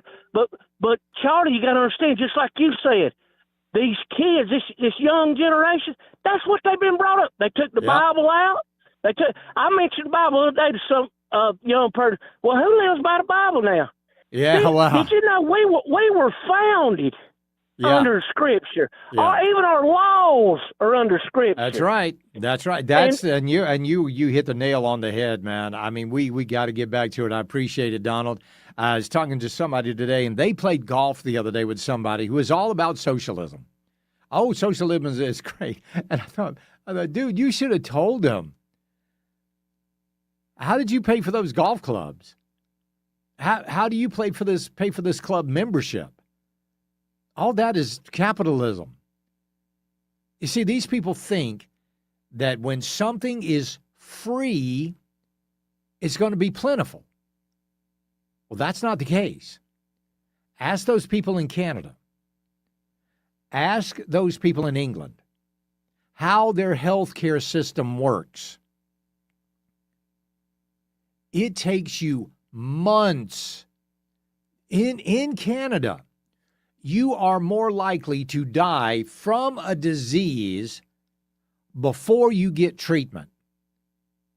Why? They don't have any doctors. Why? They don't pay them. Let's go to Robert. Well, we'll get to Robert in just a second, but they just don't pay them. They think what they're going to have this country exactly the way it is, with the same Apple laptops, the same iPhones, the same, big screen TVs. They think they're going to have this country, but under socialism. That's not going to be the case. Socialism never brings prosperity. There is no prosperity under socialism. And let me tell you how they're doing it. Oh, and you got to go back. Haven't done it in a while. But go back and look at the communist goals of 1962. They are working like hell to get these things implemented. They are working hard to get them implemented. And one of the ways is they just want ugly things. Think about that. They just want ugly things. There's no beauty. Look, tell me a socialist country. Tell me a socialist country that has beautiful art. Tell me a socialist country that has beautiful architecture. Show me a socialist country that has world-renowned artists. You can't. I mean, artists that actually, not this modern art BS. I mean, actual works of beauty. A world of socialism is an ugly, ugly world. Let's go to Robert real quick in Mills River. Robert, welcome. How are you doing today, Charlie? I'm doing good, man. What's up? Well, I just wanting to weigh in on this Nazis and stuff. They've been calling Trump and all of us Nazi, but they got Graham Plattner in there, yeah, and he exactly. is one. Yeah. And I don't understand it all, but I'm telling you, your show is the greatest, and man, it enlightens me every week. Well, I appreciate it, Robert. Something. Thank you. Well, I hope you do. And Robert, I'm sorry, I got to get to another caller here real quick. But listen, you want to talk about authoritarianism? Coming up in the next segment, I'm going to tell you about Jack Smith. Remember the guy down in Florida that had the investigation into Donald Trump? This is the guy that lied to Congress about Donald Trump. Let's go to Gus in Asheville. Gus, welcome. Hey, Charles, how you doing, man? I'm doing good. Gus, what's going on? Nothing. Just getting off work and heard the show, heard you talk about healthcare, and just kind of wanted to chime in. Yep, all right. So, we got a lot of folks in the area. A lot of folks look up to you, enjoy your show, and a lot of them can't afford basic care and basic needs. You were talking about Canada and how folks are most likely to die before they receive treatment. And yeah. That's kind of the same story we got here. We have now. Wait a minute. Hold on. Yes, we have the best health care system in the world. The problem we have is we have one of the worst health insurance. Insurance is the problem. It's not the health care. Yes, sir. It's the insurance. We got to do something about these insurance companies. that I completely agree. I think we have a greedy middleman. You know, it's these insurance companies. So you know, we strongly agree there. I think where a lot of folks tend to kind of, where there's a disconnect between a lot of folks and or a lot of division is how do we achieve, you know, care for folks that work every day, you know, who make an honest living. There's tons of people, especially in this area, that work every day and they can't afford basic health care. And insurance companies. No, they can afford the health care. They can't afford the insurance. If you got rid of the, and I'm not talking about doing away with the insurance companies, but let's get a little more regulation on them, because they're the ones that are causing all of these prices to go up. Yeah. So, I mean, you know, it comes down to the basic, you know, where do we draw the line of the government addressing basic needs? You know, there has to be a line drawn somewhere.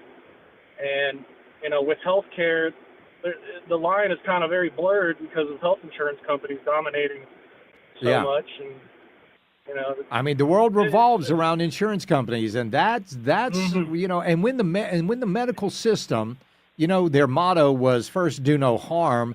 I think now it's first make a profit. Right?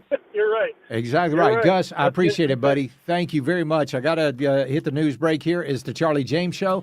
News Talk 98.9 WORD, the voice of the Carolinas. He's got a mic, a mission, and no time for nonsense. It's the Charlie James Show on News Talk 98.9 WORD, the voice of the Carolinas.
Chat with Charlie. 800-905-0989. Save it on your phone. This is the Charlie James Show, only on News Talk 98.9 WORD. The voice of the Carolinas. All right, let's go to Louise and Lawrence. How you doing, Louise?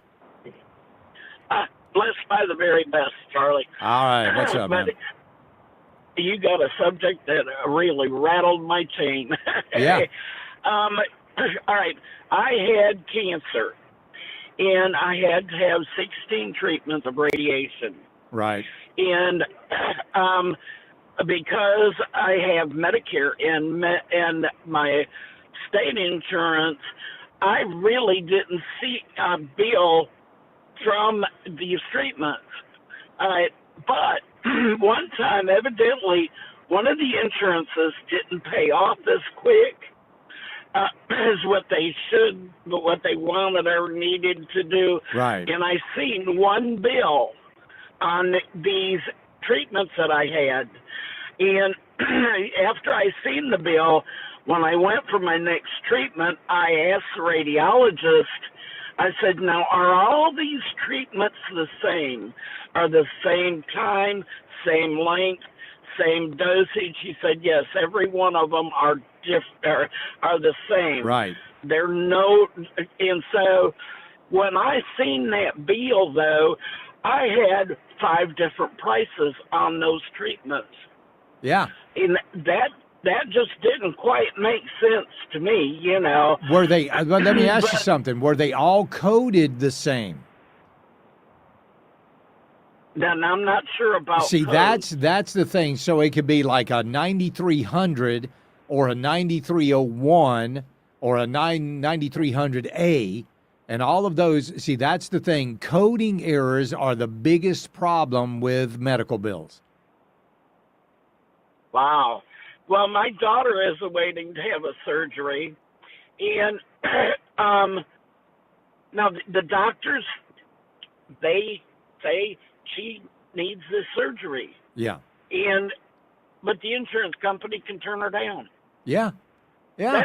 That don't make sense to me. Why should an insurance company be able to override a doctor in saying who needs a surgery and who don't? Right. Exactly right. You're right about that, Louis. I appreciate it, buddy. And listen, the same with me. What it was like, gosh, it seems like it wasn't long ago, but then it does seem like it was. Woke up one morning, had a big floater in my eye, and I'm not talking about a little floater. I'm talking about a big floater in my eye, floating around in there, driving me crazy. Woke up the next morning, that big floater had turned into a million little floaters. Looked like my left eye looked like it was looking through a dirty glass of water. Went to the eye doctor. He said, all right, you've got a busted blood vessel in your eye. We got to go in. We're going to give you a shot in your eye. It's going to make all those floaters go to the bottom, which looked like they were going up, but they'll go to the bottom. When it clears up, we're going to go in. We're going to cauterize that vein that is leaking in your eye. And, by the way, you could go blind. So went in, I got the procedure, got the cauterization, did all of that, and one of the procedures, my insurance company refused. They did not pay it. I'm like, wait a minute. This guy's trying to save my vision here, which is a pretty important thing, and you aren't paying it? Yeah, I don't think insurance companies should be able to override a doctor. Now, listen to this. This is kind of a coincidence. This woman, Anna Kate, just posted this over on X 48 seconds ago. Talk about coinky-dinks. She said, every day I realize more and more how much of a scam the health insurance industry has become. I haven't had health insurance for 6 years, and I've saved so much money. After a rear-end car accident, I had a medical bill from the ER that would have been around $26,000 if billed through insurance. I didn't even get a room. I didn't stay overnight. I was there for 6 hours, received Tylenol and muscle relaxers. Because I was self-pay, I ended up paying around $2,000 out of pocket after negotiating over the phone. Think about that. Same care, same procedure, completely different price. She goes on to say, we've been conditioned to believe that we can't survive without health insurance. Meanwhile, many people are paying thousands every year in premiums, deductibles, and copays only to still fight to get things covered. The system needs serious transparency and reform. Of course, for many elderly individuals, those with significant ongoing medical needs, health coverage can be incredibly important. But for many healthy people, I think we need to start asking serious questions about the cost of insurance versus the actual cost of care. And I told you the other story. I tweaked my knee. This was years ago. Tweaked my knee. The doctor put a brace on my knee. $95, around $90 for this brace. And this is the absolute truth. Later on that night, I had to go to, because he also gave me a little pain reliever, had to go to Walmart and get my prescription filled. While I was in Walmart, I saw the exact same brace that I was wearing, $20. $20. So the problem isn't health care. The problem is health insurance. We'll be right back. It's the Charlie James Show. News Talk 98.9 WORD, the voice of the Carolinas. This is the Charlie James Show. The right talk. Now more than ever. On News Talk 98.9 WORD. The voice of the Carolinas.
Interact on the Common Sense Retirement Planning text line. 800-905-0989. Text or call. One number does it all. 800-905-0989. This is the Charlie James Show on News Talk 98.9 WORD. The voice of the Carolinas. All right, let's go to the phones. We're going to talk to Richard in Dallas. How you doing, Richard?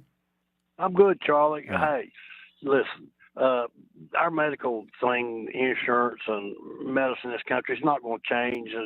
It's too big a business, and our It's huge. political people our political people are on board with what's going on. Yeah. It's not going to change. What I wanted to ask you was about Senator Graham. I know we've talked a lot about him, but did he know himself that he had heart disease? I don't know.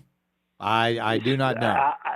I've wondered about that, Charlie, because I had a heart attack when I was 39, and that's Really? been 32 years ago. Yeah, really. I had Wow. 99% blockage, and the doctor told Mom and Dad at that time, he said if he hadn't been drinking whiskey, he'd have probably died, because 5 out of 10 people that come in his shape don't survive. Wow. And I'm just wondering if Lindsay knew that he had a heart condition at all. From what because I've heard, he knew he had high blood pressure since he was in his 40s. But as far as actual heart disease, I haven't heard. That's what I'm saying. But our medical people are so skilled at what they do. If they would have known that he had any kind of a blockage like that, they could have cracked him open and fixed it. Yeah, it could happen. Really, they You're could, right. if he'd have been following up with any kind of procedures. We always get reports on the president's health, but I don't think we're actually. I don't think they have like Senate doctors or anything like that check him over. But he had access to as good a medical Oh yeah, care well as hell, the president. he had TRICARE. Yeah, and he ain't worried about the cost. Yeah. I just thought about that because, the man could still be with us if he knew. Yeah. And I don't think he even knew himself, although his father passed with a heart attack when he was a fairly young man too. Yeah. I don't think he knew that. I don't think he even knew that he had a heart condition. Maybe not. And then Maybe not. the thing that come up on him, and that's what they truly call a widowmaker, man. You don't have no warnings at all. That's right. You're right, Richard. I 1 appreciate minute it, you're buddy. fine. See you, man. Thank you, man. My dad died of a heart attack, but my dad, it was kind of different. My dad's heart attack was caused by an asthma attack. And the weird thing about that was I didn't even know my dad had asthma. Let's go to Jim in Spartanburg. How you doing, Jim? Hey, Charlie, can you hear me okay? I can. Yes, sir. What's up? Yeah, I just want to touch on the lady that posted on X. Foolishly, from the time I started a business 43 years ago, I was 28. I did not have medical insurance, and I drove 120,000 miles a year. I flew airplanes. I worked in dangerous places and bought. So I was very lucky and very blessed to be healthy. Yeah. But when I started taking care of my elderly mother, I started seeing some evils in the insurance company and among doctors. So, and she was on Medicare. So I would take her to one doctor, and he'd refer her to another, and he'd refer to another.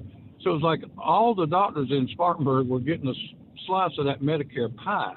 Yeah. And I don't know if it was intentional or if it's because if someone goes to a doctor and they're presented with symptom A, that the insurance companies tell the doctor what to prescribe. So it is a mess. It's a terrible mess. It is a huge mess. That is something we'd absolutely got to do something about. I appreciate it, Jim. Thank you. All right, JJ, I want you to do something for me now. Grab a pen. Don't you? Getting JJ to do something is practically impossible. All right, JJ has his pen now, ladies and gentlemen. I want you to write something down, okay? I want you to write something down. All right. SQZ